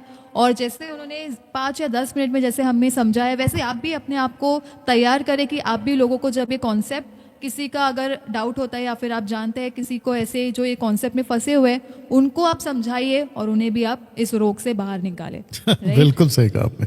ओके, हम जाएंगे फिर से हमारी स्लाइड पर, और क्वेश्चन जो है मैं आपसे कंटिन्यू करूंगी पूछना। ओके, तो हमारा एक और क्वेश्चन है जो ये जानना चाहते हैं। ओके, जैसे अगर कोई मजबूरी में अबॉर्शन करवाते हैं, तो वो जानना चाहते हैं कि जो व्यक्ति अबॉर्शन कराते हैं, मे बी कुछ मजबूरी होगा, सिचुएशन होगा, तो क्या वो व्यक्ति पाप करता है या वो स्वर्ग जाएगा या नरक जाएगा, और उस व्यक्ति का जजमेंट क्या होगा, या फिर वो उसका कैसा लेखा देगा? ओके, किसका क्वेश्चन है ये? नाम क्लियरली अच्छा, नाम नहीं लिया, नाम नहीं दिया। ओके ओके, ये जिसका भी क्वेश्चन है वो ब्रदर या सिस्टर, अगर आप देख रहे हैं या देख रही हैं, बहुत ध्यान से सुनिएगा। साथ ही साथ इनसे रिलेटेड अगर किसी का भी ये क्वेश्चन है तो आप भी ध्यान से सुनिएगा, ठीक है ना। मैं इस मकाम पे आपको जवाब दे रहा हूं जहां पे मुझे खुद को आपके लिए और आप जैसों का जो क्वेश्चन आता है उसका हिसाब मेरे को भी देना है। तो मैं इस बात को समझता हूं, इसलिए बहुत संभल कर बात को मैं भी बोलने जा रहा हूं। लेकिन उसके पहले एक वचन पढ़वाऊंगा।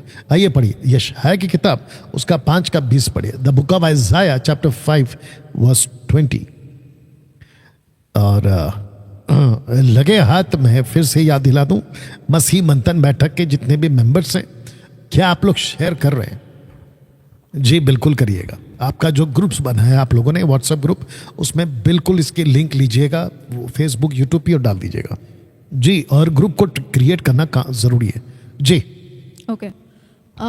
हाय उन पर जो बुरे को भला और भले को बुरा कहते, जो अंधियारे को उजियाला और उजियाले को अंधियारा ठहराते, और कड़वे को मीठा और मीठे को कड़वा करके मानते हैं। अच्छा, फर्स्ट लाइन फिर पढ़ना। हाय उन पर, बस ये हाय शब्द क्या है? इंग्लिश में देखो, वो लिखा होगा, वो अपॉन देम। वो का मतलब होता है curse, be upon them, curse. Check करो। Yes correct, KJV version. क्या है? पढ़ो पढ़ो। वो onto them, wait, repeat again. वो ऑनटू देम हाँ that are wise in their own eyes हाँ and prudent in their own sight. हाँ। Woe unto them that are mighty to drink wine and men of strength to mingle strong drink. No no, Isaiah 5:20 पढ़ रही हैं आप? हाँ उसके। Woe unto them that call evil good that And- call evil good. and good evil. सही, बस इसका मतलब ये हुआ कि आपकी जो बातें हैं, सही को सही बोलना है, गलत को गलत बोलना है। अब आप जिसका ये क्वेश्चन है, आप सोच रहे होंगे कि डैनियल भाई आप ये वचन क्यों पढ़वा रहे हैं? मैं इस जगह पे बैठा हूं जहां पे सही को सही और गलत को गलत बोलूंगा। मैं किसी का कल एक मेरे हाथ लग गया था, एक सेकंड दीजिए। कल मेरे हाथ में एक कल लाइव प्रोग्राम लग गया था। उस आदमी का नाम ले लेता हूं अभी।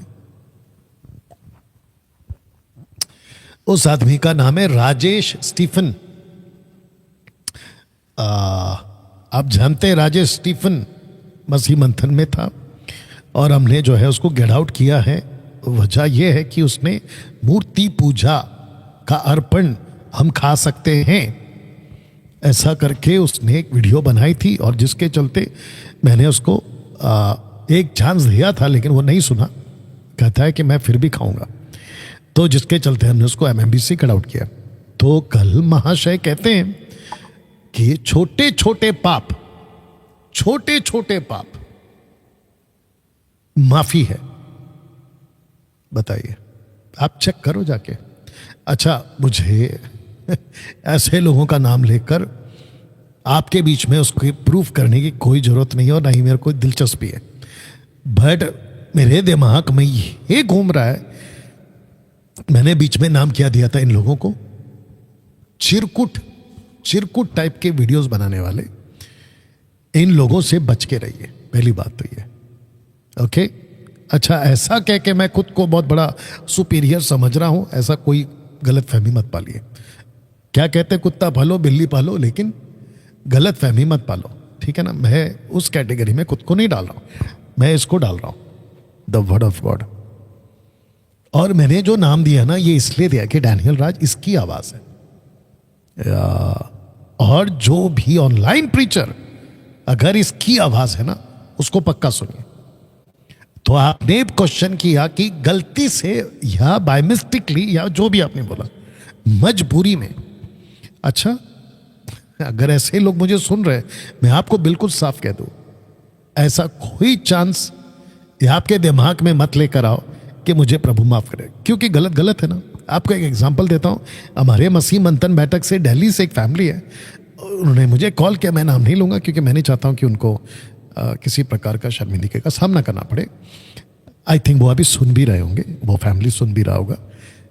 उनसे ये हो गया ऑलरेडी। उनके आई थिंक 2 बच्चे हैं, तीसरा फिर एक्सपेक्टेशन आ गया था कि भाई है ना डैनियल भाई मैं क्या करूं। मैंने कहा बिल्कुल नहीं, कोई चांस नहीं है, आपको जन्म देना ही पड़ेगा, आपको जन्म देना ही पड़ेगा। ऐसे कई बार हुआ है कि हमारे ही चर्च के अंदर बच्चा रुक गया, बोला अब क्या करें, ऑलरेडी 2 बच्चे या 1 बच्चे या फिर हम तीसरे बच्चे को पाल नहीं सकते, तो क्या हुआ, आपसे गलती हुई है ना तो सामना करो, फेस करो।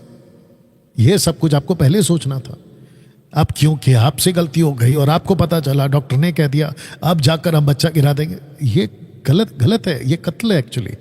Abortion is a crime towards government, abortion is a crime towards front of God also. प्रभु के नजर में भी गलत है, आप नहीं कर सकते। और अगर आप ये कहते हो कि क्या मुझे माफी है, लास्ट वर्ड क्या था, क्या मुझे माफी मिलेगी, ये ना पढ़ो क्या बोल रही हो, पढ़ो।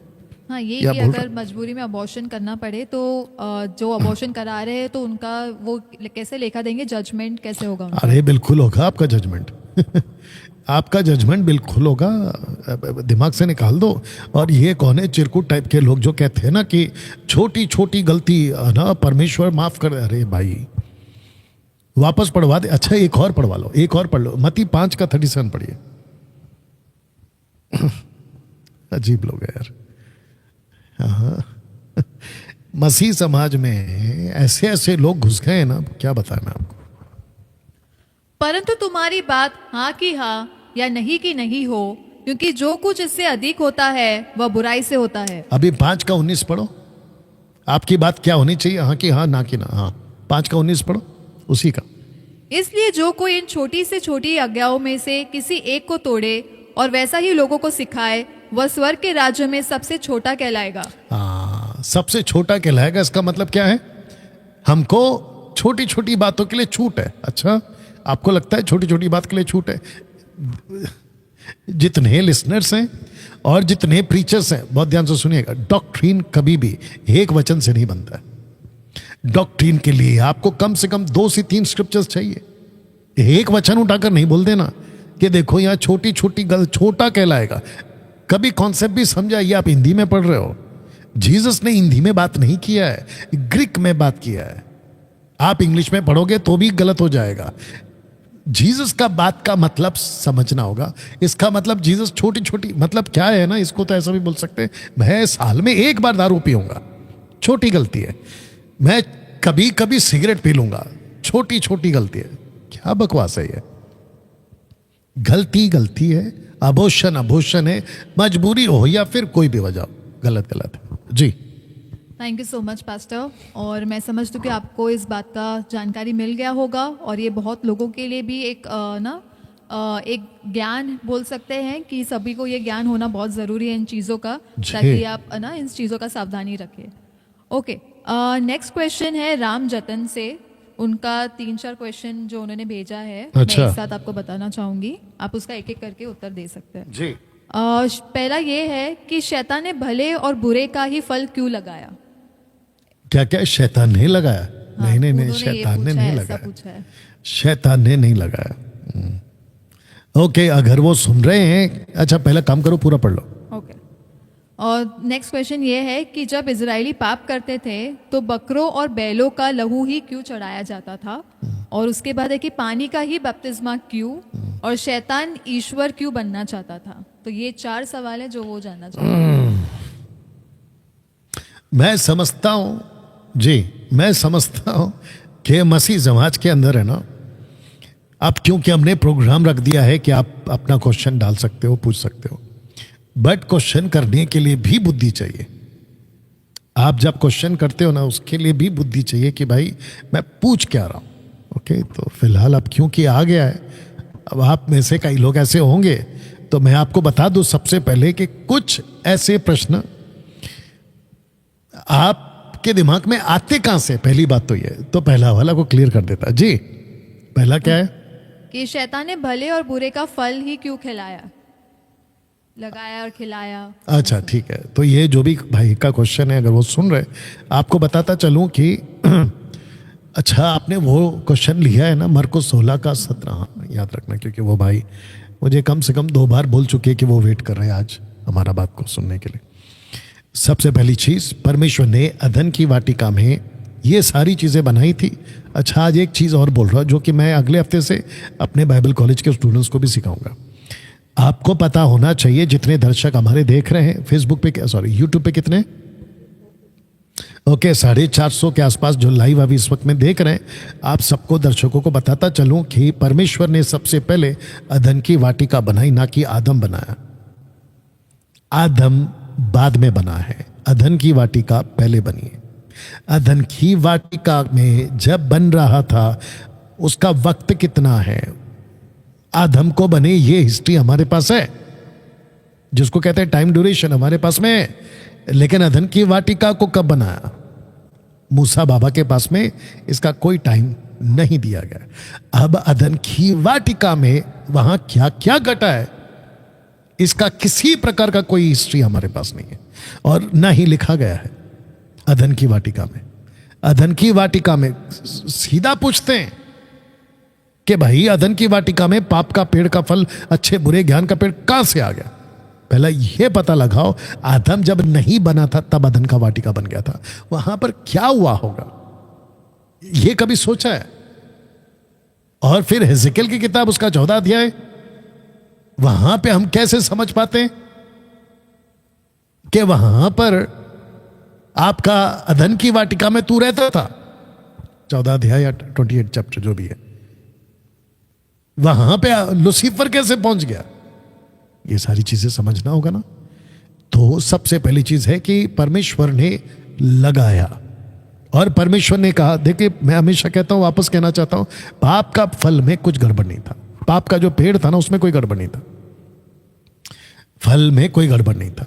आज्ञा तोड़ना ये गलत था, इसको मत करो। अभी जैसे कि एग्जाम्पल के तौर पे मैं कहता हूं कि ये रिमोट को हाथ मत लगाओ, नथानियल यहां पे बैठा हुआ है, मैं कहना चाहता हूं कि नथानियल ये रिमोट को हाथ मत लगाओ, मैं चाहता हूं कि वो हाथ ना लगाए। वो आता है 2 घंटे के बाद में हाथ लगाता है, गड़बड़ कर देता है, तो मैं क्या करूंगा, मैं उसको डांटूंगा। तो उसने गलती इधर नहीं की है, ये गलत नहीं है। मेरा जो आदेश था उसको बोलकर गलत करके उसको गलत बोलेंगे, नहीं माना उसको गलत बोलेंगे, वैसे ही वो वाला था। तो उसमें कोई गलत नहीं था, बस इतना था कि उनको आज्ञा का पालन करना था, और वो करना था भाई, और उसने नहीं किया, उसका परिणाम आज हम भुगत रहे हैं। ओके, फिर उसका बाद क्या है इनका क्वेश्चन? जब इजरायली पाप करते थे तो बकरों और बैलों का ही क्यों लहू चढ़ाया जाता वाह था? वाह वाह वाह वाह। परमेश्वर को ब्लड से मतलब है, वो बकरे का हो, गाय का हो, और क्या बोला उसमें, बैल का हो। हाँ, परमेश्वर ने बोला है तो वो देना पड़ेगा ना। अब जैसे जैसे पाप है, ओल्ड टेस्टमेंट में, अभी वो कल बोल भी रहा था, जैसे जैसे पाप है उसके हिसाब से सैक्रिफाइस लाने को कहा गया था। अगर आपके दिमाग में, हाँ मैं जानता हूं पढ़ते वक्त में दिमाग में आते रहते क्वेश्चन, इसलिए मैं भी बैठा हूं जवाब देने के लिए। आपको मैं कुछ गलत नहीं बोल रहा हूं कि क्या कर दिया पूछ के, कोई गुनाह तो नहीं किया आपने, ये बात भी सही है। लेकिन परमेश्वर ने साफ कहा था इसके लिए ये लाना है, उसके लिए वो लाना है, उसके लिए वो लाना है। But the blood is important. आप कबूतर को काटो तो भी खून निकलेगा, आप बछड़े को काटो तो भी खून निकलेगा, आप गाय को काटो, गाय मतलब समझ रहे ना, आज की तारीख में नहीं, उन दिनों की बात हो रही है। नहीं तो अभी इसके ऊपर एक अलग सी सीन बनेगा कि डैनियल राज ने गाय काटने बोल दिया। ओल्ड टेस्टमेंट की बात कर रहा, खून ही निकलेगा, यू अंडरस्टैंड। हाँ, तो ये खून का जो रिश्ता। और क्या था इनका, ये पानी का ही बपतिस्मा क्यों? पानी का, फिर कौन सा बपतिस्मा? मतलब कैसे यार, है ना, सुनिए ना, पानी ही का है, इसका मतलब है जब नूह के टाइम पे पूरी पृथ्वी को साफ करना था। देखिए हम जब गंदे होते हैं किससे साफ करते हैं, पानी से साफ करते हैं। मैं समझता हूं कि आप लोग जब क्वेश्चन भेजो तो भैया थोड़ा सोचो समझो, ओके, दूसरा कुछ नहीं था, पानी का ही बपतिस्मा है जी। और क्या है लास्ट है कि शैतान ईश्वर क्यों बनना चाहता था?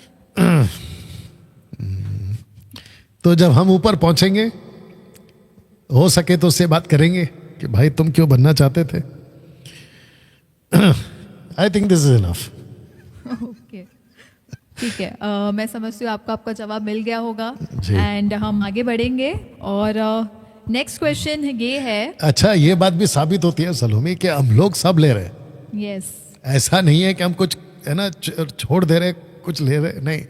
देखो कैसा कैसा क्वेश्चन ले रहे हैं हम, ओके, बट आप लोग जब देखते हैं प्रोग्राम को तो जरा सोच समझ के भेजें जी। या दूसरों की उन्नति के लिए भी होना चाहिए, Right. जो आप प्रश्न पूछे। Right. Correct. So next question ये है कि याकूब किसके साथ मल्लयुद्ध कर रहा था, और अगर वो यीशु थे तो वो कैसे जीत गया? हाँ, इसको थोड़ा बहुत हम बोल सकते हैं कि भाई रिलेवेंट है, तो मेरे को जवाब देने को भी अच्छा लगेगा, ठीक है ना। देखिए, सबसे पहली बात तो वो यीशु है, ये बात तो पक्की है, 1,00,000% पक्की है, याद रखो। अगर किसी को इसके ऊपर बात करना है तो आ जाओ मुंबई, ठीक है ना। वो यीशु है, ठीक है ना। दूसरी चीज, जीसस से कोई जीत नहीं सकता, इनफैक्ट परमेश्वर से कोई नहीं जीत सकता, ये तो पक्की बात है। इंसान की औकात क्या है भाई, परमेश्वर से जीत जाए, लेकिन परमेश्वर खुद चाहता है तो। और वहां पे परमेश्वर चाहता था कि याकूब, उसका सही प्रोनाउंसिएशन है याकूब, याकूब, और जो इजरायली आज भी बोलते वो बुलाते याकोफ, याकोफ, ओके। तो याकूब, याकोफ, याकूब, जो कि मैंने हिब्रू में पढ़ा है, उसके हिसाब से अगर आप देखोगे तो पता चलेगा उसको, उसका नाम बदला गया, उसका नाम बदला गया इज़राइल। इज़राइल का मतलब क्या है? लड़ो, क्योंकि उनको जीतना था, उनको कनान को जीतना था, हासिल करना था, तब जाकर ये नाम आया। और वहां पे लिखा भी है, अगर आप पूरा चैप्टर पढ़ोगे तो वहां पर आएगा भी ये बात, ठीक है ना। तो परमेश्वर ने खुद अलाउड किया, जीसस ने खुद अलाउड किया कि तुम जीतो, और वो लड़ना सिखाना चाह रहा था कि वैसा आएगा। और मैं इसको सिखाता हूं बाइबल कॉलेज में जी। Yes, thank you so much pastor. एक और क्वेश्चन हम लेंगे, जो आपने कहा था कि जो ब्रदर आप वेट कर रहे थे, और इस प्रश्न का आपने काफी रिमाइंडर्स भी हमें भेजा है। तो जो है कि मरकुस 16 का 17 और 18 जो वर्स है, जी जी, आप उसको एक बार पढ़ दीजिए। हाँ। और उसका क्वेश्चन क्या वो भी कर लीजिए। आशा करता हूं कि ये भाई अभी देख रहे हैं जी। मैं पढ़ देती हूँ जी।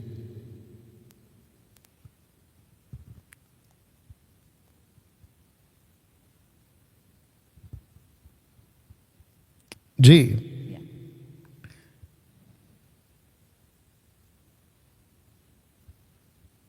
मरकुस की किताब, उसका 16 अध्याय, आई थिंक 16 से ही है, 17। चलिए। विश्वास करने वालों में ये चिन्ह होंगे कि वे मेरे नाम से दुष्टात्मा को निकालेंगे, नई नई भाषा बोलेंगे, सांपों को उठा लेंगे, और यदि वे प्राणनाशक वस्तु भी पी जाए तो भी उनकी कुछ हानि न होगी। वे बीमारों पर हाथ रखेंगे और वे चंगे हो जाएंगे। ओके, अगर मैं याद कर पा रहा हूं, आप पूछ रहे थे कि नई नई भाषा क्या है, और बीमारों पे हाथ रखेंगे, ऐसा कुछ आपने वॉइस क्लिप में मेरे को भेजा था। मैं गलत भी हो सकता हूं, क्योंकि इतने सारे मैसेजेस हैं तो मेरे दिमाग में आपका जो वॉइस क्लिप है, बट मेरी ये पक्का सोचा था कि आपको मैं पढ़वा कर बताऊंगा। तो देखिए, जो भाषा का जिक्र यहाँ पे हो रहा है वो है ग्लोसा, नॉट जिब्रिश। ग्लोसा जब भी बाइबल में the book of mark, the book of Acts, the book of first Corinthians में, आप जब भी, ये तीन ही किताबें, बाकी कहीं पे भी आपको टंग्स का कॉन्सेप्ट नहीं मिलेगा, आप जब भी पढ़ोगे ना तो आपको ग्लोसा ही मिलेगा। और उसका स्ट्रॉन्ग से 1100, यानी कि 1100 उसका स्ट्रॉन्ग से, ठीक है ना। और उसका जो इंटरप्रेट हुआ है, अनुवाद हुआ है, वो हुआ है ग्लोसा। ग्लोसा और ग्लोसोलालिया, यानी कि बात करना, ठीक है ना। बट जीसस ने कहा है बिल्कुल साफ, वहां प्लूरल शब्द है, अगर आप चेक करोगे प्लूरल है, लिखा है नई नई भाषा, नई नई भाषा। नई नई मतलब भाषा, यानी अनेक प्रकार की भाषा, ठीक है ना। या अनन्य भाषा भी कुरिन्थियों में उसका अनुवाद आया, ठीक है ना, शब्द है, माफ करना। तो वो है पृथ्वी की भाषा। दूसरा, सांपों को उठा लेंगे, नाशक वस्तु भी पी जाए, ये जादू टोना से कनेक्टेड है। कई बार ऐसा होता है, उन दिनों में होता था, आजकल तो खैर नहीं होता है, लेकिन उतने पैमाने पे नहीं होता जितना उन दिनों में ज्यादा होता था, कि नाशक वस्तु दे देते थे या सांप डस लेता था। जैसे पौलुस जब लकड़ी बिन रहा था तो सांप आ गया था उसके हाथ में, उसको कुछ नहीं हुआ। जैसे आज हम सिटीज में रहते हैं, शहरों में रहते हैं, टाउन्स में रहते हैं, मेगा सिटीज में रहते हैं, जहां पे जानवर, कीड़े मकोड़े, बिच्छू सांप का कनेक्शन ही नहीं है। लेकिन उन दिनों में क्योंकि टाउन्स नहीं थे, बिल्डिंग्स नहीं बनी थी, डेवलप नहीं हुआ था, तो जंगल था। ऑब्वियस है कि परमेश्वर बोलेगा कि भाई तेरे को उससे कोई तकलीफ नहीं होगी, क्योंकि उनको मिनिस्ट्री के लिए जाना था। और परमेश्वर ने कहा था कि क्या ही सुहावने हैं उनके पांव। रोमियो 15 का 10, क्या ही 10 का 15 या 15 का जो भी है, क्या ही सुहावने हैं उनके पांव। You understand? तो परमेश्वर प्रोटेक्ट करने की बात कर रहा है। दूसरी बात जादू टोना से बात कर रहा है। अच्छा, फिर लिखा है कि तो बीमारों पर हाथ रखोगे और वो चंगे हो जाएंगे। ये सबका कनेक्शन है सिर्फ और सिर्फ ministry purpose, gospel purpose, preaching the word of God, preaching the gospel to the gentiles और जूइश, ये कॉन्सेप्ट है। बाकी आज की तारीख में इसका कोई कनेक्शन नहीं। आज सिर्फ इतना है कि हमें गॉस्पल सुनाना है।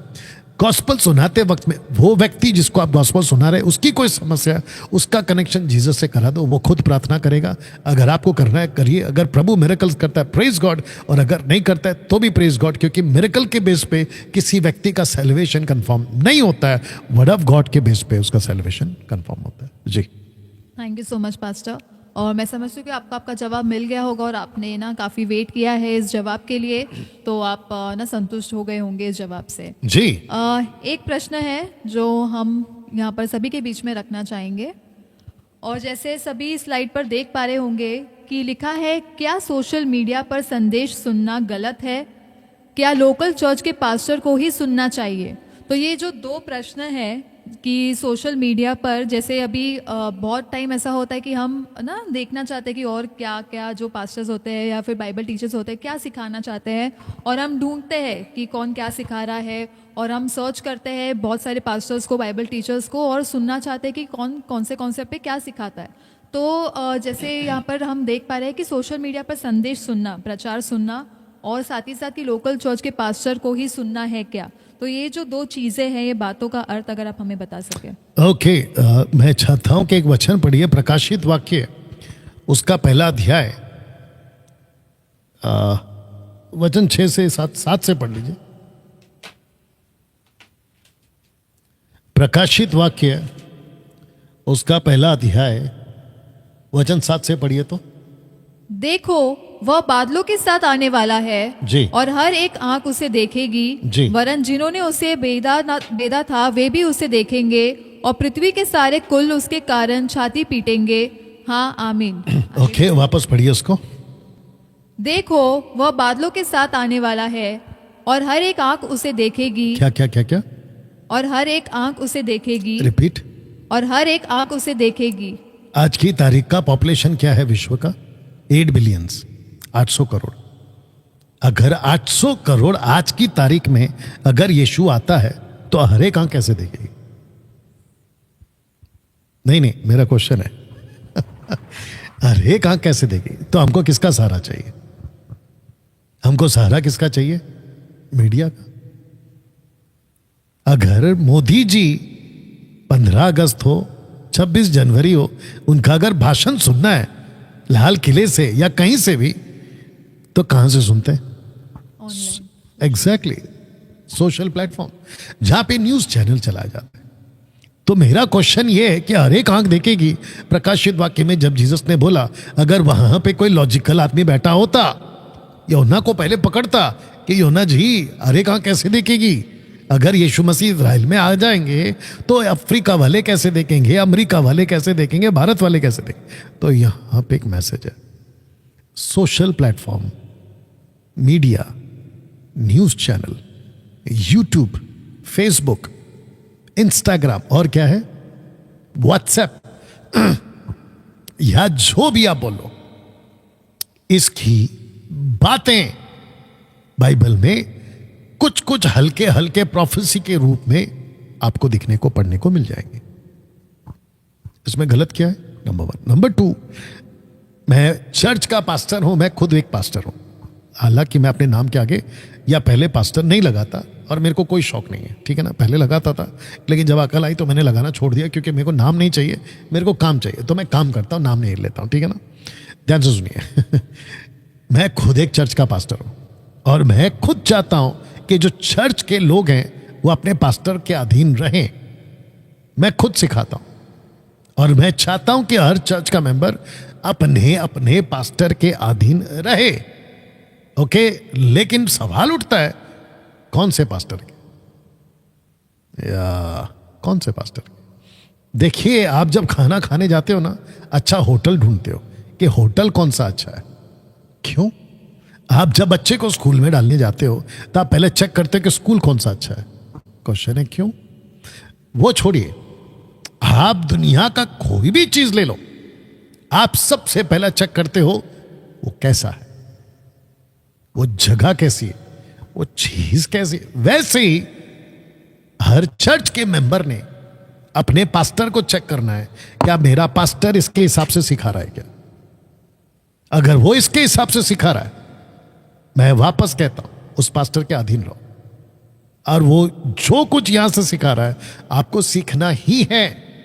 लेकिन आपको पता है 90% ऐसे सेवक हैं, पास्टर्स हैं, जो इसके बाहर है। अब ऐसे पास्टर को जो जिब्रिश वाला है, एग्जाम्पल के तौर पे जिब्रिश वाला, रबा रबा शबा शबा लबा लबा तेरी आंखों का जादू, ऐसे पास्टर को या ऐसे चर्च के मेंबर को वो पास्टर डैनियल राज जैसे आदमी को अपना पुलपिट देगा क्या? बताइए, नहीं देगा। तो वो व्यक्ति, उसको कैसे पता चलेगा कि जिब्रिश गलत है? You understanding? जिब्रिश गलत है, उसको कैसे पता चलेगा कि जिब्रिश गलत है? क्योंकि उसका पास्टर तो वही सिखा रहा है, और वो भी यहां से बोल रहा है, देखो पौलुस ने कहा है 1 कुरिन्थियों 14 अध्याय वचन 2, जबकि वो सरकास्टिक है। 1 कुरिन्थियों 14 अध्याय टोटल प्रॉब्लमैटिक स्क्रिप्चर है, एक समस्या का चैप्टर है। उसको उठाकर ये लोग ने डॉक्ट्रिन बना दिया। वो तो वही सिखाएगा ना, बट उसको कैसे पता चले कि वो गलत है? जब वो मुझ जैसे दस्तकों को सुनते। तो सोशल प्लेटफॉर्म पे अगर आप मुझ जैसों को सुनते हो और आपकी अकल ठीक हो जाती है, तो मैं तो कहता हूं कि भैया ऐसे मुझ जैसे प्रचारक सोशल प्लेटफॉर्म पे लाखों की तादाद में आना चाहिए, क्योंकि जो चर्च के अंदर दादागिरी गुंडागर्दी चल रही है वो बंद हो। सुनिए, बहुत ध्यान से सुनिएगा। आपको पता है ये क्यों कहते हैं? क्योंकि ये क्वेश्चन उठा है कि सोशल प्लेटफॉर्म पे सब कुछ गड़बड़ हो रहा है। अच्छा, तो मेरा क्वेश्चन यह है कि 2020 में क्या हुआ था? 2020 में कम से कम 2 साल आप घर पे बैठ गए थे। आपने किसका सहारा लिया था? एक जूम पर, दूसरा यूट्यूब, तीसरा फेसबुक, और क्या गूगल मीट, इनका सहारा लिया था कि नहीं लिया था? अच्छा वो छोड़िए,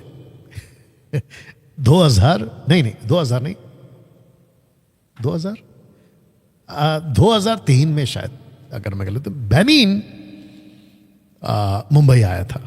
मैं मुंबई से हूं इसलिए मुंबई बोल रहा हूं। मुंबई आया था तो सबको बोला गया, बेनिन को जानते हो, बेनिन को जानते हो, व्हाइट कोट वाला, व्हाइट कोट वाला। बोला कहां से जानते हैं? बोला यूट्यूब पे आता है, यूट्यूब पे आता है। वो छोड़िए, बेनिन खुद आया था ना जब 2003 में, अगर मैं गलत नहीं हूं, इसी मुंबई में, महाराष्ट्र बैंड्रा के MMRD ग्राउंड बोलते हैं उसको, जब तो बिल्डिंग्स नहीं बनी थी, लंबा चौड़ा पूरा ग्राउंड खाली था, 17 लाख लोग आए थे उस मीटिंग में। तो वो महाशय सफेद कोट वाले बेनिन खुद पूछते हैं, मुझे कौन कौन जानता है? सबने हाथ उठाया। बोला कैसे जानता है? बोला यूट्यूब से जानते हैं। आप लोगों को तब गलत क्यों नहीं लगा? हाँ तो मतलब तुम्हारी बात सही करनी हो तो यूट्यूब देखो। अगर हम सही सिखाते हैं तुम्हारे हिसाब से गलत है तो यूट्यूब क्यों देखते हो? सोशल प्लेटफॉर्म पे क्यों देखते हो? अच्छा, तुम अपनी मनमानी करते रहोगे चर्च में, और जब हम सही चीज को लेकर आते हैं, अभी देखो हम तो बैठे हैं यहाँ पे। मेरे को एक बात बता सुलोमी, ये लोग हमको मौका देंगे क्या अपने चर्च में? नहीं। मैं सबको कह रहा हूं, जितने भी मुंबई के पास्टर, नागपुर के पास्टर, महाराष्ट्र के पास्टर, पूना के पास्टर, मेरे को दो ना एक बार चांस। अगर आपको लगता है ना कि सोशल प्लेटफॉर्म पे आप नहीं सुनना है, ठीक है, बंद कर देते हैं हम सोशल प्लेटफॉर्म पे। आप लोग हमको 1 महीने में चांस दो, आपके चर्च के लोगों को क्या गलत है क्या सही है बताने का, फिर देखते हैं कि क्या होता है क्या नहीं होता है। अरे भैया, डुप्लीकेट को पता लगाने के लिए ओरिजिनल को रखना जरूरी है, ओरिजिनल को पता लगाने के लिए डुप्लीकेट का सामने रखना जरूरी है, तब जाकर तो बात सीधी होती है ना। अच्छा, एक चीज और क्लियर कर देता हूं, बात आती है परखने की, बात आती है परखने की। तो मेरा क्वेश्चन, एक वचन पढ़िए, एक्ट्स चैप्टर 17 वर्स 11। या और जितने पास्टर्स अभी देख रहे हैं, मैं उन सबको कहना चाहता हूं, सोच समझ के अनाउंसमेंट करा करो। आप जब तक अच्छा निकाल लिया आपने, रुक जाइए, मेरे दिमाग से निकल जाएगा नहीं तो। आप सोच समझ के चर्च में अनाउंसमेंट करो, क्योंकि मेरे कानों तक ये बात पता चली है मुझे कि आप लोग मेरा नाम लेकर कहते हो कि डैनियल राज को मत सुनो। बस सोच समझ के बोलिए। पता है क्यों? आपको मैं बिल्कुल डंके की चोट पे बोलता हूं। मैं जो काम कर रहा हूं ना, वो यहां से है, और अगर यहां से मैं बात कर रहा हूं ना, अच्छे नहीं रोक पाएंगे आपके चर्च के लोगों को यहां आने से, मेरे पास नहीं, वचन में सही आने से, क्योंकि पवित्र आत्मा नहीं छोड़ेगा। और अगर आपके लोगों को पवित्र आत्मा ने बदलना शुरू कर दिया, तब क्या करोगे? इसलिए बेस्ट है, सबको बोल देता हूं, जितने पास्टर से सबको बोल देता हूं, बेस्ट है जैसा वचन कहता है वैसा सिखाओ। आपके लोगों को हरा घास खिलाओ, आपके लोगों को कॉन्टेक्स्ट में वचन खिलाओ। वो मेरे पास क्यों आएंगे और मुझे क्यों सुनेंगे? फिर जब तुम अपनी ही गड़बड़ करते हो ना, तब वो मेरे को सुनते हैं। एक वचन पढ़ते हैं जी, एक्ट चैप्टर 17 वर्स 11। ये लोग तो थिस्सलुनीके के यहूदियों से भले थे, और इन्होंने बड़ी लालसा से वचन ग्रहण किया। एक सेकंड, इन्होंने बड़ी लालसा से वचन ग्रहण किया और प्रतिदिन पवित्र शास्त्रों में ढूंढते रहे कि ये बातें यो ही है कि नहीं। तो सुनते किसको थे? पौलुस को। वचन कहां से चेक करते थे? शास्त्रों से मैच करते थे, टैली करते थे। अगर तुम लोगों में दम है, मुझे बोलते हो ना कि डैनियल राज को मत सुनो, कुछ भी सिखाता है, अगर तुम लोगों में दम है, मेरे किसी भी मैसेज को गलत साबित करके बताओ। एक चैलेंज तो मैंने किया था ना, मत्ती 23:23, कि जीसस ने कहां कहा है कि दशमांश दो, पैसे का दशमांश। अभी तक तो कोई भी प्रूफ नहीं कर पाया। You understand? अभी तक कोई भी प्रूफ नहीं कर पाया, और मुझे, मेरे चैलेंज को अभी तक कोई एक्सेप्ट नहीं कर पाया, और न ही मुझे किसी ने वीडियो बनाकर भेजा कि देखो जीसस ने कहा है कि यहां पैसों का दशमांश है। क्रिस्टल क्लियर स्टेटमेंट अभी तक कोई नहीं दे पाया। और एक चीज बोल के फिर आप आगे अपना क्वेश्चन रखिए। जब मूसा का बड़ा भाई हारून गाय का बछड़ा बनाकर, बहुत ध्यान से सुनना, बड़ा गजब का लाइन आ रहा है, मूसा का बड़ा भाई हारून गाय का बछड़ा बनाकर इजरायलियों को, कम से कम 6 लाख पब्लिक थी वहां पर, उनको जब उल्लू बना चुका था, तो ऊपर से परमेश्वर ने एक दास को भेजा जिसका नाम है मूसा, और उसका एक टहलुआ था जोशुआ। कहा जाकर देख, लोग बिगड़ गए हैं। ऐसी लिखा है। क्या लिखा है? जाके देख, लोग बिगड़ गए। और जब मूसा नीचे आता है, गाय के बछड़े को देखता है, गोल्डन काव, उसके हाथ में 2 टैबलेट्स थे, यानी कि 10 आज्ञाएं, उसको लेकर पटक देता है। इतना गुस्सा। अच्छा, मुझे लोग कहते हैं कि डैनियल भाई आपका नॉलेज है, इसमें कोई शक नहीं है, बाइबल से आप अच्छा बात करते हो, इसमें कोई शक नहीं है, लेकिन आप में एटीट्यूड बहुत है। ए मेरे भाई, अगर मुझे परमेश्वर के वचन का ज्ञान, परमेश्वर की बातों को रखना है, अगर मैं इस तरीके से नहीं बोलूं, सलोमी ने क्या बोला? पहला वचन रखो, पहला स्लाइड का सेकंड वाला स्लाइड, पहला पत्रस 4:11 रखो जल्दी से। ये वाला वचन बोलो तो ऐसे बोलो मानो परमेश्वर का वचन है। मैं वैसे ही बोलता हूं। अच्छा, कुछ लोग कहते हैं कि आप प्रीचिंग बीचिंग का तो बाद में देखते, आप पहले ठीक से बैठो। ए मेरे भाई, इस सोफे पे ऐसे ही बैठते हैं। अभी यहां पे तुम लोग बैठे, इसलिए मैं तुम लोग से स्टूल तो नहीं मंगा सकता हूं। इस सोफे पे ऐसे ही बैठते हैं। वो स्टूल पे कैसे बैठते हैं? ऐसा दोनों पैर उठा के थोड़ी ना बैठूंगा मैं, ऐसे ही बैठते हैं। तो जो कुर्सी पे जैसे बैठते हैं, अभी हमारी टीम की एक मेंबर बैठी है लंबे वाले कुर्सी में, वो नहीं बैठ सकती पैर पे पैर डाल के, क्योंकि उसका कुर्सी का जो शेप है वो अलग है। मेरे बैठने से क्या दिक्कत है आपको? बर्दाश्त करो। क्या दिक्कत है? कहते हैं कि तुम ठीक से बैठो। अरे भाई, क्यों बैठे? ऐसे ही बैठते हैं, हम तो ऐसे ही बैठेंगे। एनीवे, अगर मूसा का बड़ा भाई वहां 6 लाख लोगों को उल्लू बनाकर कि यही है हमारा यहोवा। अगर मूसा का, माफ करना, मूसा अगर नहीं आता उस दिन, सोशल प्लेटफॉर्म पर डाल दो जल्दी से, अगर मूसा उस दिन नहीं आता उस पहाड़ से उतर के, तो सोच के देखिए वो टीचिंग बन जाती कंक्रीट।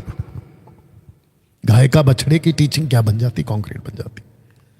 और मूसा को आने में अगर देरी हो जाती तो क्या होता? ये लोग साबित कर देते कि जो लाल समंदर फाड़ा वो गाय का बछड़ा था, जिसने हमारे को 10 विपत्ति दिखाया वो गाय का बछड़ा था, जो चट्टान से पानी फाड़ के निकाल रहा है वो गाय का बछड़ा था, और जो हमको खाना खिला रहा ना मन्ना, वो भी कौन था? वो गाय का बछड़ा था। ऐसे करके साबित हो जाता। लेकिन शुक्र है कि मूसा नीचे आ गया, और उस दिन वो गोल्डन काव टुकड़े टुकड़े कर दिया गया। लोगों की अकल आ गई, और आपको पता है 3000 लोग उस दिन मर गए। ऐसे ही सोशल प्लेटफॉर्म से ये डैनियल उतरा है आपके गोल्डन काव को गलत बोलने के लिए। बर्दाश्त करो, यू अंडरस्टैंड? और अगर मैं कह रहा हूं, पहले चेक तो करो कि कहां से कह रहा। वही तो करा था अभी।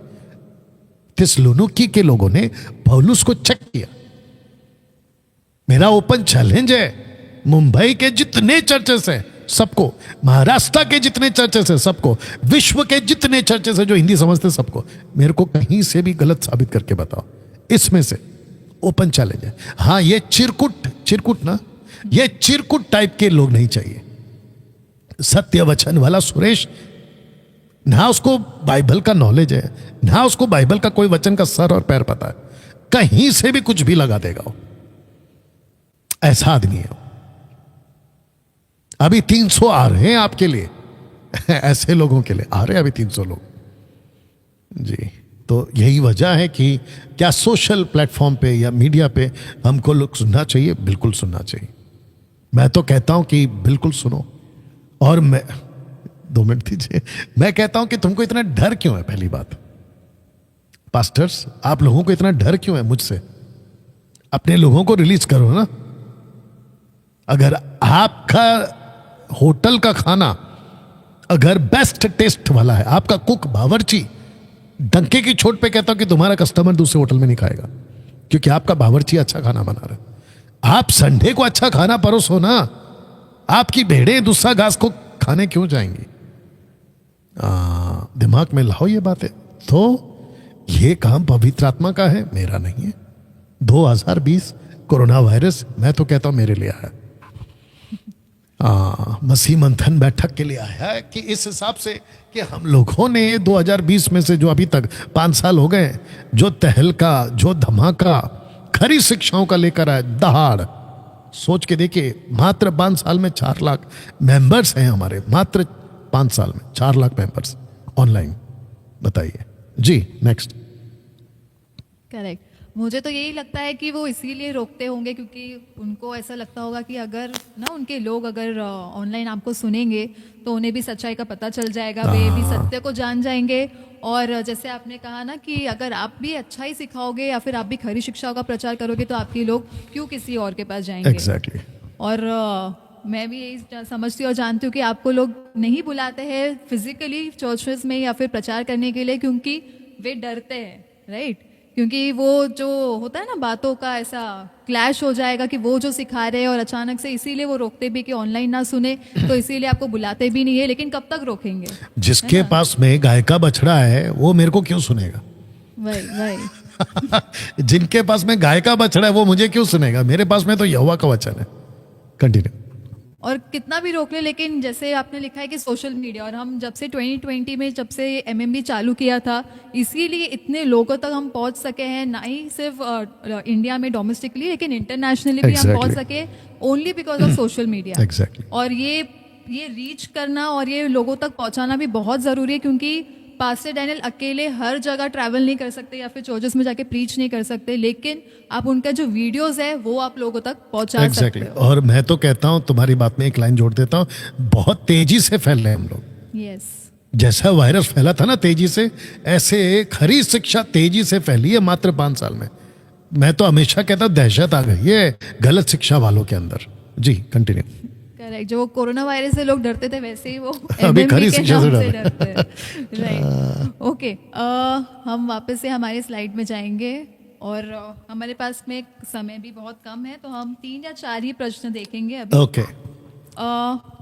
ये प्रश्न है, नाम नहीं दिया है, लेकिन वो जानना चाहते कि जो कैथलिक्स होते हैं जो साइन ऑफ द क्रॉस करते हैं, हाँ तो वो हमें क्यों नहीं करना चाहते और वो क्यों करते हैं, तो वो जानना वापस चाहते बोलो, वापस साइन बोलो। ऑफ द क्रॉस जो करते वो हैं मैं Catholics, समझ गया, हाँ, क्या क्या आगे क्या है फिर? तो वो क्यों करते हैं और हमें उसे क्यों नहीं करना चाहिए। अच्छा अच्छा, ऐसा वाला ना। हाँ, correct। कोई जरूरत नहीं है, क्योंकि ये आपका जो है ना, आप अपनी तरफ से कोई तपस्या, अलग से कोई धार्मिकता आप लाकर उसको पवित्र बना दोगे, ये टोटल गलत हो जाएगा।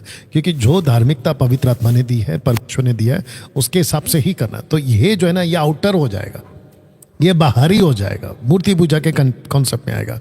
ना तो रोजरी पढ़ना है, ना गले में क्रॉस पहनना है, ना गले में क्रॉस पहनना है, और ना ऐसा ऐसा करना है, बिल्कुल नहीं करना है। ओके, ना ही कभी किसी ने किया, क्यों कर रहे हो?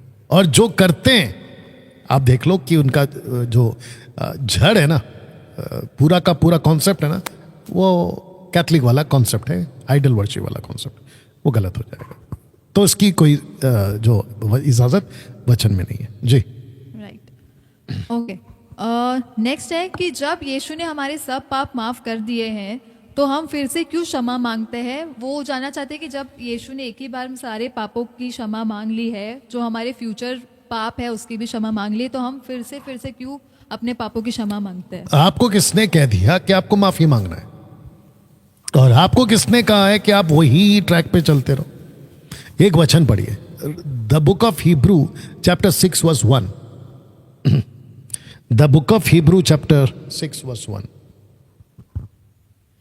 इसलिए आओ मसीह की शिक्षा की आरंभ की बातों को जोड़कर, अच्छा ठीक है, ठीक से पढ़ो, छोड़कर, हाँ सॉरी, छोड़कर हम सिद्धता की ओर आगे बढ़ते जाए और मरे हुए कामों से मन फिराने और परमेश्वर पर विश्वास करने और बपतिस्मा पर और हाथ रखने और मरे हुओं के जी उठने और अंतिम न्याय की शिक्षा रूपी नींव फिर से न डाले। क्या फिर से डालें? फिर से न डाले, क्या क्या नहीं डालना है?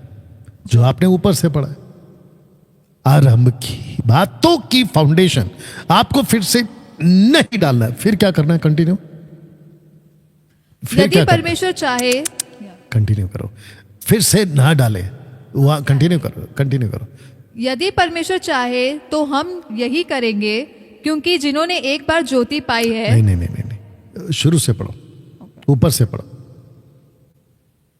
ऊपर से पढ़ो। इसलिए आओ मसीह की शिक्षा की आरंभ की बातों को छोड़कर हम सिद्धता की ओर, बस हम सिद्धता की तरफ आगे बढ़े। तो जिसका भी ये क्वेश्चन है कि क्या था क्वेश्चन, पाप माफी क्यों मांग रहे हैं, फ्यूचर के पाप माफ हो गए हैं, तो फिर माफी क्यों मांग रहे हैं? आपको किसने बोला कि आप इसी ट्रैक पे चलो? आप सिद्धता की तरफ आपको बढ़ना है आगे। आपको किसने कहा कि उसी ट्रैक पे चलते रहो? और मैंने अभी बाइबल कॉलेज में सिखाया भी था कि कुछ स्टूडेंट्स आए थे, तो वो गीत गा रहे थे, तेरी आराधना करूं, पाप क्षमा कर, मैं पापों में डूबा, विजय बेनेडिक्ट का गाना, मैं पापों में डूबा, ऐसा डूबा फिर से डूबा, पता नहीं क्या क्या डूबा, ठीक है ना? तो राजेश हैदराबाद वाले भाई, यू अंडरस्टैंड, कोई जरूरत नहीं है ये सब गाना गाने की, बिकॉज आप वहां से बाहर निकले, आप सिद्धता की तरफ आगे बढ़िए। तो दिमाग से बात देखिए, फिर वापस आएगा ना कि लोकल पास्टर आपको सिखाता क्या है, ये सारा खेल वहीं से आता है। एनीवे, आगे बढ़िए। एक चीज और जोड़ देता, कौवा मत बनिए, ईगल बनिए। जी बहुत अच्छा कहा आपने। ओके, तो नेक्स्ट क्वेश्चन की तरफ हम जाएंगे, और वो एक रेफरेंस उन्होंने दिया है यौना 8:6। 8:6 क्या है? हाँ, मैं पढ़ देती हूँ।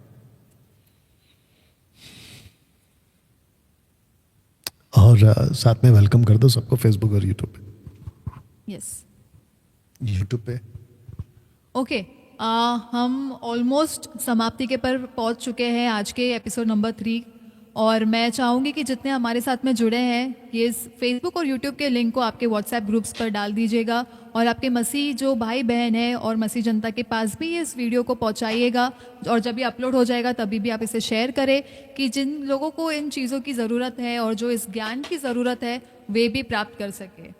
और मैं आप सभी का वेलकम करती हूँ, और मैं चाहूँगी कि जो अभी हमारा 20 मिनट्स आई थिंक और बचा है तो आप जी। हमारे साथ बने रहे। ओके, यूहन्ना 8:6 में यह लिखा है, उन्होंने उसको परखने के लिए यह बात कही ताकि उस पर दोष लगाने के लिए कोई बात पाए, परंतु यीशु झुककर उंगली से भूमि पर लिखने लगा।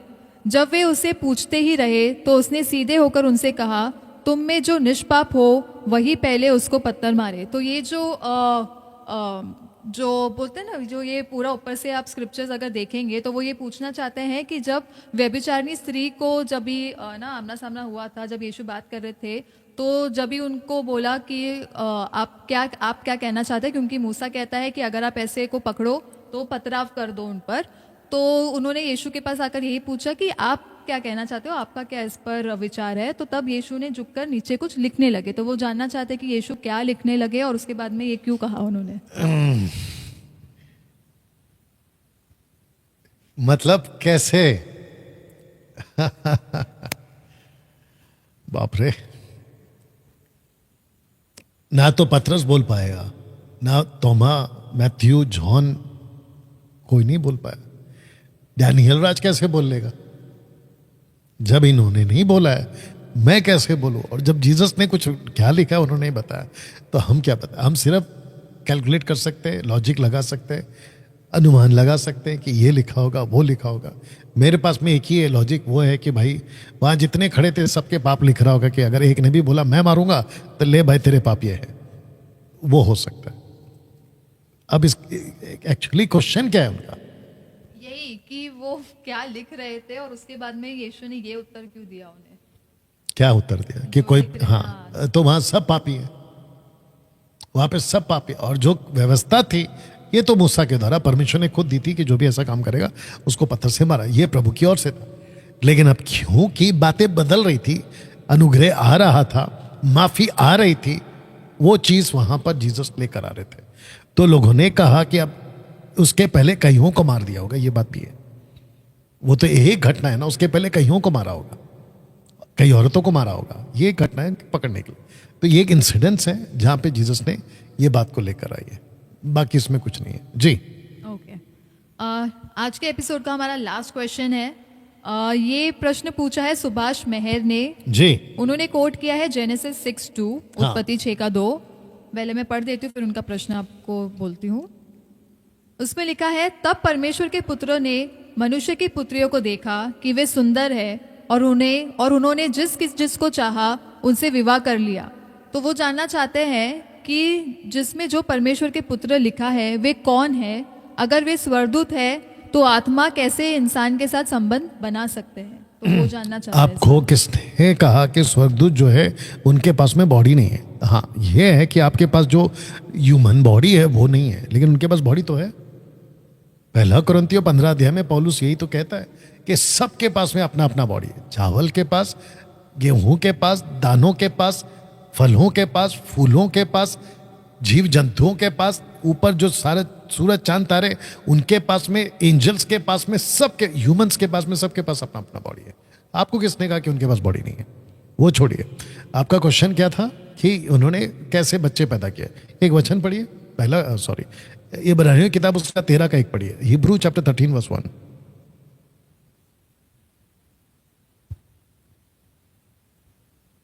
भाईचारे की प्रतीति बनी रहे, भाईचारे की प्रीति बनी रहे। अतिथि सत्कार करना न भूलना। ओके, अतिथि सत्कार, आप जानते हैं, पहुनाई करना, हॉस्पिटैलिटी करना जी। क्योंकि इसके द्वारा कुछ लोगों ने अनजाने में स्वर्गदूतों का आदर सत्कार किया है। तो इसका मतलब आदर सत्कार मतलब उनको खाना खिलाया। तो स्वर्गदूत ने खाना कैसे खा लिया अगर उनके पास बॉडी नहीं है? स्वर्गदूत ने पानी कैसे पी लिया? स्वर्गदूत ने चाय कैसे पी लिया? स्वर्गदूत ने गुलाब जामुन कैसे खा लिया? स्वर्गदूत ने चिकन कैसे खा लिया? अब बताइए। तो इसका मतलब यह है कि एंजल्स के पास में बॉडी है, वो छोड़िए।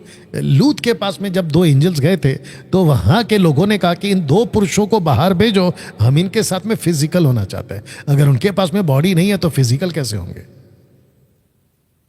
तो हनोक की पुस्तक से, यशार की पुस्तक से और मूसा की 5 किताब की पहली पुस्तक उत्पत्ति की पुस्तक से, जिसको हिब्रू में बैराशीत कहते हैं, वहां से यह पता चला है कि वो एंजल्स हैं जो ऊपर से नीचे आए थे पृथ्वी को देखभाल करने, जिसको कहते हैं कीपर्स और वॉचर्स। ये वो लोग हैं। और हनोक कहता है कि देयर वाज 200 एंजल्स और 200 वॉचर्स। और फिर पहला पत्रस यूदा की किताब में क्या लिखा है? कहता है कि जिन्होंने अपने पद को त्याग दिया वो कहां पर है? टाटरस में या टटारस में। ये वो लोग, तो उनके पास में बॉडी है। पहला कुरिन्थियों दूसरा कुरिन्थियों 11 अध्याय वचन 14-15 लिखा है, स्वर्गदूत भी, माफ करना, शैतान भी स्वर्गदूत का रूप ले सकता है। तो उसके एंजल्स प्रेरितों का रूप क्यों नहीं ले सकते? ह्यूमन बॉडी में क्यों नहीं आ सकते? ऐसा लिखा है वहां पे। तो धोखे में मत रहो कि वो जो स्वर्गदूत थे वो बॉडी में, ह्यूमन बॉडी में आ सकते हैं। फिजिकल जो ह्यूमंस, जो लड़कियां थी उनके साथ में फिजिकल होकर बच्चे पैदा कर सकते हैं, बाकायदा नागरिकता हासिल करके, शादी करके। और वही हुआ है, उससे दानव पैदा हुए। इसकी वीडियो मैंने बनाई हुई है बहुत पहले जी। करेक्ट, मैं वही समझती हूँ कि आपने sons of God and daughters of man के बारे में प्रीचिंग किया है जी। और उसको, उस टॉपिक को, इसी टॉपिक को बहुत ही अच्छे से उन्होंने समझाया है। तो मैं रिक्वेस्ट करूंगी कि आप ना पास्टर डैनियल का sons of God and daughters of man वाला जो टॉपिक का वीडियो है वो आप ढूंढे और उसे आप देखें तो आपको और अच्छे से जो क्लैरिटी है और डिटेल में आपको समझ में आएगी। ओके, सो पास्टर आज का तो प्रश्न यही था। हाँ, मैं एक शायद क्वेश्चन है उसमें। नहीं इतना ही था। आराम से। और एक है? नहीं उसके बाद। अच्छा ठीक है, चलिए अनाउंसमेंट कर दीजिए। Okay, so thank you so much pastor. आज का जो हमारा प्रश्नों का जो सिलसिला था वो यहाँ पर हम समाप्त करेंगे। तो कुछ अनाउंसमेंट है जो मैं आपके बीच में रखना चाहूँगी। और सबसे पहले आप देख सकते हैं कि international MMB short term Bible college जो हम जूम पर करते हैं, अगेन जो हम सोशल मीडिया पर करते हैं, तो क्योंकि आप फिजिकली हमारे साथ में मौजूद नहीं हो सकते, इसीलिए ये प्रबंध आपके लिए हमने किया है।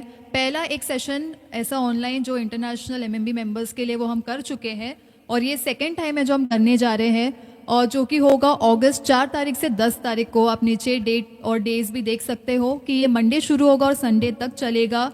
तो अगर आपने अभी भी रजिस्टर नहीं किया है और इसकी कोई लिमिट नहीं है तो आप, मैं रिक्वेस्ट करूंगी कि सिस्टर सिवान से जो नंबर दिया गया है 9322796905, आप सिस्टर सिवान को आप मैसेज या कॉल कर सकते हैं। अगर वो नहीं उठाती, अगर बिजी है, तो आप मैसेज ड्रॉप कर दें उन्हें कि आप MMB इंटरनेशनल जो बाइबल कॉलेज है उसके लिए आप रजिस्टर करना चाहते हैं, और आप आपका जो डिटेल्स है और उसके बाद में जो सिस्टर सिवान आपसे कांटेक्ट करेगी और भी जानकारी आपसे लेंगी। लेकिन मैं चाहूँगी कि अगर अभी तक आपने रजिस्टर नहीं किया है तो आप इसी वक्त ये नंबर नोट कर ले और सिस्टर सिवान को मैसेज करें कि आप हमारे साथ में बाइबल कॉलेज के लिए रजिस्टर होना चाहते हैं। बट वापस से क्लियर कर दो कि ये किसके लिए है। जो इंडिया में भी है तो those people those who are handicap, ये भी क्लियर करना, जो नहीं आ सकते। अगर आप इंडिया के भी सिटीजन हो और आप नहीं आ सकते हैं ड्यू टू कुछ कंडीशंस होंगे, या फिर आपका कोई मजबूरी है, या फिर आप ना ट्रैवल नहीं कर सकते हैं मेडिकल इश्यूज़ की वजह से, तो भी आप हमें संपर्क करें और आप रजिस्टर कर सकते हो इस जूम बाइबल कॉलेज के लिए जो शुरू होगा 4 तारीख से 10 तारीख तक। तो आप अभी से अपने आप को अवेलेबल करें ये डेट्स के लिए, और मंडे से लेकर संडे तक अगर आप काम पे जाते हैं या फिर आपका कोई भी ऐसी जिम्मेदारी है तो मैं चाहूँगी कि अभी से आप उन चीज़ों को देखें और अपने आप को अवेलेबल करें और रजिस्टर करें बाइबल कॉलेज के लिए। ओके, नेक्स्ट हमारा है जो MMB जूम मीटिंग होगा फ्रंट लीडर्स के लिए, जो कि होगा आने वाले थर्सडे को, जो नेक्स्ट वीक थर्सडे है। डेट है 24 अप्रैल और ये ठीक शुरू होगा 8 बजे। आप जैसे टाइम देख पा रहे हैं तो ये सिर्फ और सिर्फ MMB के जो फ्रंट लीडर्स हैं उनके लिए है, और आपको इसकी जानकारी रखना बहुत ज़रूरी है। जो आपको लगता है कि हमारे और भी लीडर्स हैं MMB के जो फ्रंट लीडर्स हैं और इनका अलग सा ग्रुप है जिसमें इसका जूम मीटिंग का लिंक पेस्ट किया जाएगा, तो आपको ये सभी के साथ शेयर नहीं करना है। ये इसीलिए बहुत स्पेसिफिकली लिखा गया है कि ये सिर्फ लीडर्स के लिए है। तो जो हमारे MMB के फ्रंट लीडर्स है ये मीटिंग सिर्फ उन्हीं के साथ होगी, करेक्ट? राइट। ओके, तो आप इस चीज़ों का ध्यान रखें। और हमारा जैसे पास्टर ने कहा था, और इस स्लाइड को बहुत अच्छे से आपको देखना है कि हम एक जूम मीटिंग, ये फर्स्ट जूम मीटिंग होगा जो हम करना चाहते हैं, ये होगा 25 अप्रैल को। हाँ, ये फर्स्ट मीटिंग है, बिल्कुल है, आपने सही कहा, लेकिन एक साथ 300 के साथ। करेक्ट। तो ये शुरू होगा 8 बजे, ठीक रात 8 बजे से, और ये जूम पर होगा और ये सिर्फ और सिर्फ इसी लोगों के लिए है जो आप अगर पोस्ट में देख पाते हैं कि 300 जो है आत्मिक लड़ाकू तैयार हो रहे हैं वचन के मिलावटी भेड़ियों से लड़ने। तो ये जो बाइबल स्टूडेंट्स हैं जो बाइबल कॉलेज हमारे साथ कर चुके हैं और करने वाले हैं, और इनका और जो जूम पर होगा ये, इसका कोई लिमिट नहीं है। जैसे पास्टर ने अभी कहा भी आपके बीच में कि आप जुड़ सकते हैं हमारे साथ में, इसका कोई लिमिट नहीं है। ये सिर्फ आपको तभी जुड़ना है अगर आप तैयार होना चाहते हैं। जो ना गलत शिक्षा है जो मसीह जनता के बीच में फैली हुई है, चर्चेस में फैली हुई है, और आप उस चीज़ों के लिए लड़ना चाहते हैं। जैसे बहुत क्लियरली लिखा है कि 300 लड़ाकू तैयार हो रहे हैं, करेक्ट। अगर आप लड़ना चाहते हैं और मिलावटी शिक्षा को और गलत शिक्षा को अगर आप मसीह जनता या फिर मसीह समाज के बीच में से हटाना चाहते हैं तो आप हमारे साथ में जुड़े, इस जूम मीटिंग को आप अटेंड करें, और पास्टर डैनियल जो है आपको ट्रेन करेंगे और इसमें और आपको सिखाएंगे और बढ़ाएंगे। क्योंकि जो लक्ष्य के साथ में आपने 2025 शुरू किया था कि हमें शिक्षित होना है, खर्च होना है और शिक्षा को फैलाना है, तो मैं समझती हूँ कि उसके लिए ये हमारा ना जो प्रोग्रेस है उसमें ये एक और कड़ी जुड़ती है कि हम इस चीज़ों को और आगे बढ़ाना चाहते हैं, और हम ऐसे लोगों को तैयार करना चाहते हैं कि वे भी दूसरों को जाकर, जैसे पास्टर डैनियल एकदम स्ट्रेट फॉरवर्ड और बिना डरे लोगों के बीच में आकर खड़े होकर प्रचार करते हैं और गलत शिक्षा को एक्सपोज करते हैं, तो आप भी इस चीज़ों को एक्सपोज कर सके, तो उसकी तैयारी जो है डैनियल राज खुद आपसे करवाएंगे। मैं इसमें एक चीज़ ऐड कर देता हूँ, बाद में फिर आप डेट को भी बोल देना। फेसबुक और यूट्यूब पे कुछ लोग हैं जो कहते हैं कि डैनियल राज को मत सुनो, ठीक है ना, मेरे को मत सुनो, और साथ ही साथ ये भी कहते हैं कि डैनियल राज की मिनिस्ट्री ऐसी हो जाए, ख़त्म हो जाए। कई लोग तो मेरे मरने का भी वेट कर रहे हैं कि डैनियल राज कब मर जाएगा, ठीक है ना, वो जब होगा तब होगा। कुत्ता पालो बिल्ली पालो, क्या मत पालो, गलत फहमी मत पालो, ठीक है ना। वो बात की बात है, अच्छे अच्छे गए, मारने वाले ख़त्म हो गए, बात है अलग है। बट अभी 300 तैयार हो रहे हैं। ये 300 वो हैं, या तो ये बाइबल कॉलेज कर चुके हैं लगभग कई तादाद में, और कुछ वो हैं जो अभी करने के लिए मुंबई आ रहे हैं। इन सबको तैयार कर कर उन लोगों के लिए भेजा जाएगा। मेरे को रोकोगे 300, कल को 600, फिर 3000, कल को 6000, उनको कहाँ रोकोगे भाई? और याद रखो कि ये काम मेरा नहीं है, ये काम प्रभु का है। तो इस गलत फहमी में मत रहो, ठीक है ना, कि हम डैनियल राज को रोक देंगे तो सब रुक जाएगा। अरे भाई, अच्छे अच्छे नहीं रोक पाए इस काम को, ठीक है ना। तो आप डेट वापस कर दीजिए, बता दीजिए। और मैं चाहता हूं कि जितने भी अभी ये एडिट वीडियो होगा ना, जहां जहां पहुंचेगा, आप सबको 25 अप्रैल को, जो कि अभी सलोमी वापस बताएगी, आप लोग प्लीज उस दिन लिखा ना, ऑल मेंबर्स मस्ट ज्वाइन, बोल दीजिए। यस, ये जूम मीटिंग होगा 25 अप्रैल को ठीक रात 8 बजे, जो कि शुक्रवार का दिन है, फ्राइडे है। तो आप जितने ना ऐसे भेड़ियों के साथ में लड़ना चाहते हैं और उनके खिलाफ लड़ना चाहते हैं और तैयार होना चाहते हैं, खुद को तैयार करना चाहते हैं, तो मैं रिक्वेस्ट करूंगी कि आप जुड़े हमारे साथ में। आपको जूम मीटिंग का जो लिंक है वो मिल जाएगा, और आपको जुड़ना बहुत ज़रूरी है और अपने आप को तैयार करना ज़रूरी है। वो व्हाट्सएप ग्रुप में मिलेगा जो नतानियल के साथ में ऐड हो गए, और जो नहीं हुए वो नतानियल कॉल करके ऐड हो जाए। यस, जो हमारे साथ में ऑलरेडी जुड़ चुके हैं व्हाट्सएप ग्रुप में, ये आपको जो जूम मीटिंग का लिंक है वही मिलेगा। और अगर अभी तक आपने नहीं जोड़ा है खुद को उस व्हाट्सएप ग्रुप में, तो मैं रिक्वेस्ट करूंगी कि आगे भी मैं नंबर रखूंगी, और पहले भी ये नंबर दिया गया है जो नतानियल यूज़ करता है और नतानियल ऑपरेट करता है, तो उसके पास पे है। आपको कॉल करना है या मैसेज ड्रॉप करना है और लिखना है कि आप ये ना MMB के जो बाइबल कॉलेज का बैच अगर आप कर चुके तो बैच नंबर मेंशन करें, और जो फ्यूचर का बैच नंबर है वो आप मेंशन कर दें कि आप ये बैच नंबर के हो, और आप स्कूल ऑफ ये आपने बाइबल कॉलेज अटेंड किया है या आप करने वाले हो, और मुझे इस ग्रुप में ऐड कर दे। बस ये 3 चीज़ आपको मेंशन करना है और आपको मैसेज करना है नतानियल को, और वो आपको ग्रुप में ऐड कर देगा। लेकिन आपको ये अभी से करना चालू करना होगा, क्योंकि ये 25 अप्रैल है जो नेक्स्ट वीक का फ्राइडे है। उससे पहले आप कोशिश करें कि आप व्हाट्सएप ग्रुप में ऐड हो जाए, ताकि आपको उस जूम मीटिंग की लिंक मिल सके। ओके, सो हम नेक्स्ट स्लाइड की तरफ जाएंगे। ये है, इन तीनों जगहों पर डैनियल राज की हर मैसेज वीडियो शेयर करना ज़रूरी है। जैसे आप देख पा रहे हैं, व्हाट्सएप है, फेसबुक है, यूट्यूब है, और इंस्टाग्राम भी है, जहाँ पर आपका वीडियोस हम शेयर कर सकते हैं। तो ये आपको देखना बहुत ज़रूरी है। इसी के साथ पे एक और पोस्ट है, होली स्पिरिट का पसंदीदा चेला, जो ये आपको थंबनेल के साथ में वीडियो मिल जाएगा पास्टर डैनियल राज का, जो उन्होंने ऑलरेडी शेयर किया है यूट्यूब पर। तो अगर आपको इसकी और जानकारी चाहिए तो आपको इस वीडियो में मिलेगी। लेकिन जैसा लिखा, बहुत साफ लिखा गया है कि आपको पास्टर डैनियल राज की वीडियोस, जितनी भी उन्होंने टीचिंग दी है, जो टॉपिक्स पे उन्होंने प्रीच किया है, जो छोटे छोटे टॉपिक्स है या छोटी छोटी वीडियोस भी उन्होंने बना के डाली है, तो आपको ये 3 प्लेटफॉर्म इसके साथ में और ऐड करेंगे, इंस्टाग्राम भी, ये 4 प्लेटफॉर्म पर आपको पास्टर डैनियल राज का वीडियो शेयर करना बहुत ज़रूरी है। जैसे उन्होंने कहा है कि आपको आपका व्हाट्सएप ग्रुप बना के उन्हें सिखाना है, जिन लोगों को आप ऐड करते हो और उनको सिखाना है, तो उसी ग्रुप में आपको डैनियल राज का सारा मैसेज का जो ग्रुप्स और जो वीडियोस है वो आपको उसमें पेस्ट करना है, डालना है एवरीडे। ये आपको एवरीडे करना है, ये ऐसा नहीं कि महीने में या हफ्ते में एक बार कर दिया तो आपका काम हो गया, तो ऐसा नहीं है। लेकिन आपको एवरीडे उनको ट्रेन करना है, शिक्षित करना है। ये तभी होगा जब आप वचनों को डालते जाएंगे, क्योंकि जो दिखता है वही वो बिकता है जी।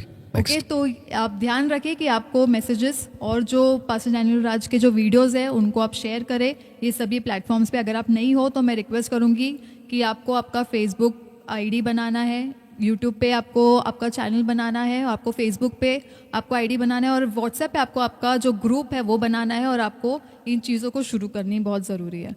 ओके, ये जो पोस्ट आप देख रहे हैं स्लाइड पर, ये है हमारा कल का जो हम मीटिंग करने जा रहे हैं एसीएफ हॉल में, जिसका एड्रेस यहाँ पे दिया हुआ है, एसीएफ प्रेयर हॉल जो चेंबूर में है।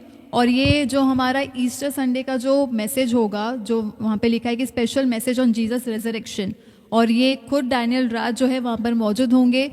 और आप सभी अगर मुंबई के रहने वाले हैं या आसपास के इलाके के रहने वाले हैं तो मैं रिक्वेस्ट करूंगी कि आप चेंबूर अगर आप आ सके तो आप आइए, ठीक 7:30 बजे पहुँचे, क्योंकि ये 8 बजे शुरू हो जाएगा वचन और प्रचार। तो मैं चाहूँगी कि आप समय पे आइए, 7:30 या उससे पहले आप वहाँ पर पहुँचिए। और जो पास्टर डैनियल राज है खुद वहाँ पर होके इस जो इतनी अच्छी जो टॉपिक वहाँ पे उन्हें दी है कि जीसस रेजरेक्शन, आपने बहुत सारी वचन को सुना होगा जीसस के ऊपर, रेजरेक्शन के ऊपर, और ईस्टर के दिन तो आपने बहुत सारे वचनों को सुना होगा, लेकिन ये कुछ अलग होगा उन सब चीज़ों से। और मैं विश्वास करती हूँ कि आपको बहुत नई नई चीज़ें सुनने मिलेगी, नई नई चीज़ों का खुलासा आपको मिलेगा रेजरेक्शन के ऊपर।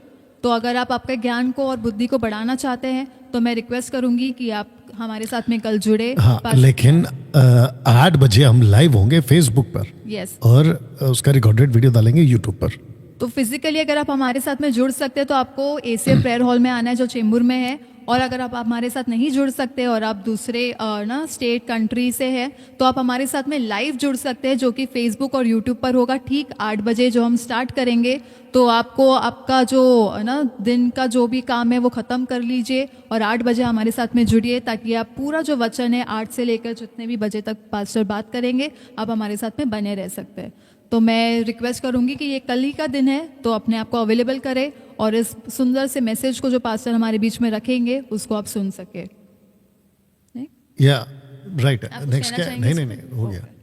ऑल राइट, सो ये हमारा लास्ट अनाउंसमेंट है आज के एपिसोड के लिए, जो आप देख सकते हैं कि डैनियल राजे का आवाज़ का जो 4th एपिसोड है वो हम फिर मिलेंगे आपके साथ में 4th एपिसोड के साथ, जो कि होगा 10 मई को। और आपने टाइमिंग देखा होगा कि हमने 8 बजे से ऐसे 1 घंटा जल्दी शुरू करने की कोशिश की है कि 7 बजे हम करें, जैसे आज भी किया है हमने, क्योंकि समय हमारे पास कम पड़ जाता है, क्योंकि बहुत सारी चीज़ें होती है जो हमें कवर करना होता है। इसलिए हमने सोचा कि हम 1 घंटा जल्दी शुरू करेंगे ताकि हम 9 बजे तक उसे ख़त्म कर सके। तो आप याद रखें जो आज ना नहीं जुड़ सके होंगे क्योंकि टाइमिंग चेंजेस हुआ है, तो आप उन्हें भी बताइए कि डैनियल राजे का आवाज़ 7 बजे से शुरू होगा और 4th एपिसोड में हम मिलेंगे आपसे 10 मई को, 10 तारीख को मई का, अगले महीने। और तब तक आप लोग इस नंबर पे अपना हाँ, करेक्ट, तो तब तक आप जो नंबर देख पा रहे हैं 9082674102, ये नंबर पे आपको व्हाट्सएप करना है, और या तो फिर आप आपका ऑडियो रिकॉर्ड करके भी भेज सकते हैं, वॉइस रिकॉर्ड करके भेज सकते हैं अगर आप टाइप नहीं कर पाते हैं तो। और आपको आपका जो भी प्रश्न है, डाउट्स है, या फिर कुछ आप जानकारी या फिर वचन को लेके आप कुछ जानना चाहते हैं तो मैं रिक्वेस्ट करूंगी कि इसी नंबर पे, और किसी नंबर पे आपको मैसेज नहीं करना है, एमएमबी के ऑफिस नंबर पे आपको मैसेज नहीं करना है, लेकिन आपको इसी नंबर पे व्हाट्सएप करना है, सिर्फ और सिर्फ व्हाट्सएप करना है, और कॉल भी ना करें प्लीज़। आप व्हाट्सएप करें इस नंबर पर और आपका जो प्रश्न है हमारे साथ में रजिस्टर करें, ताकि हम उसे जो है नेक्स्ट एपिसोड में आपके बीच में रख सके। ओके, यस, ओके, सो ये हमारा लास्ट अनाउंसमेंट था। और आज की एपिसोड को हम ख़त्म करने से पहले और सारा महिमा प्रभु को देते हैं। और मैं रिक्वेस्ट करूंगी कि पास्टर आप क्लोजिंग प्रेयर करें ताकि हम आज के episode आइए को प्रार्थना finish करें। करते हैं। सृष्टिकर्ता पिता तेरा धन्यवाद प्रभु। मैं जानता हूं कि मसीह की दह के लिए हम जो कर रहे हैं प्रभु, मकसद एक ही है कि प्रभु लोग शिक्षित हों, सही शिक्षा से आपके नजदीक आ सके, आप में मजबूत हो सके, और जब भी आपका आगमन हो रैप्चर के रूप में प्रभु, वो साथ में उठाया जा सके। प्रभु सब कुछ तेरे हाथों में सौंपते हैं। जितने लोग जुड़े थे उन्हें ब्लेस कर, ये वीडियो जहां जहां जाएगा प्रभु वो भी आत्मिक उन्नति कर सके, उस मकसद के साथ हम ये प्रार्थना करते हैं। यीशु के नाम से मांगते हैं, सुन और कबूल कर, आमीन। Thank you so much pastor हमारे साथ में जुड़ने के लिए। Yeah. और मैं चाहूंगी कि आप नेक्स्ट एपिसोड में भी हमारे साथ में जुड़ेंगे। बिल्कुल। और जैसे आपने देखा कि हम मिलेंगे अब डायरेक्टली 10 मई को ठीक रात 7 बजे। तो अभी के लिए शुक्रिया हमारे साथ बने रहने के लिए। और जब ये वीडियो अपलोड हो जाएगा तो आप आपके फेसबुक और यूट्यूब पर जो आपने आईडी बनाई होगी और जो व्हाट्सएप ग्रुप है उस पर शेयर करें और बहुत लोगों तक इस वीडियो को पहुंचाएं। Thank you so much. God bless you. God bless.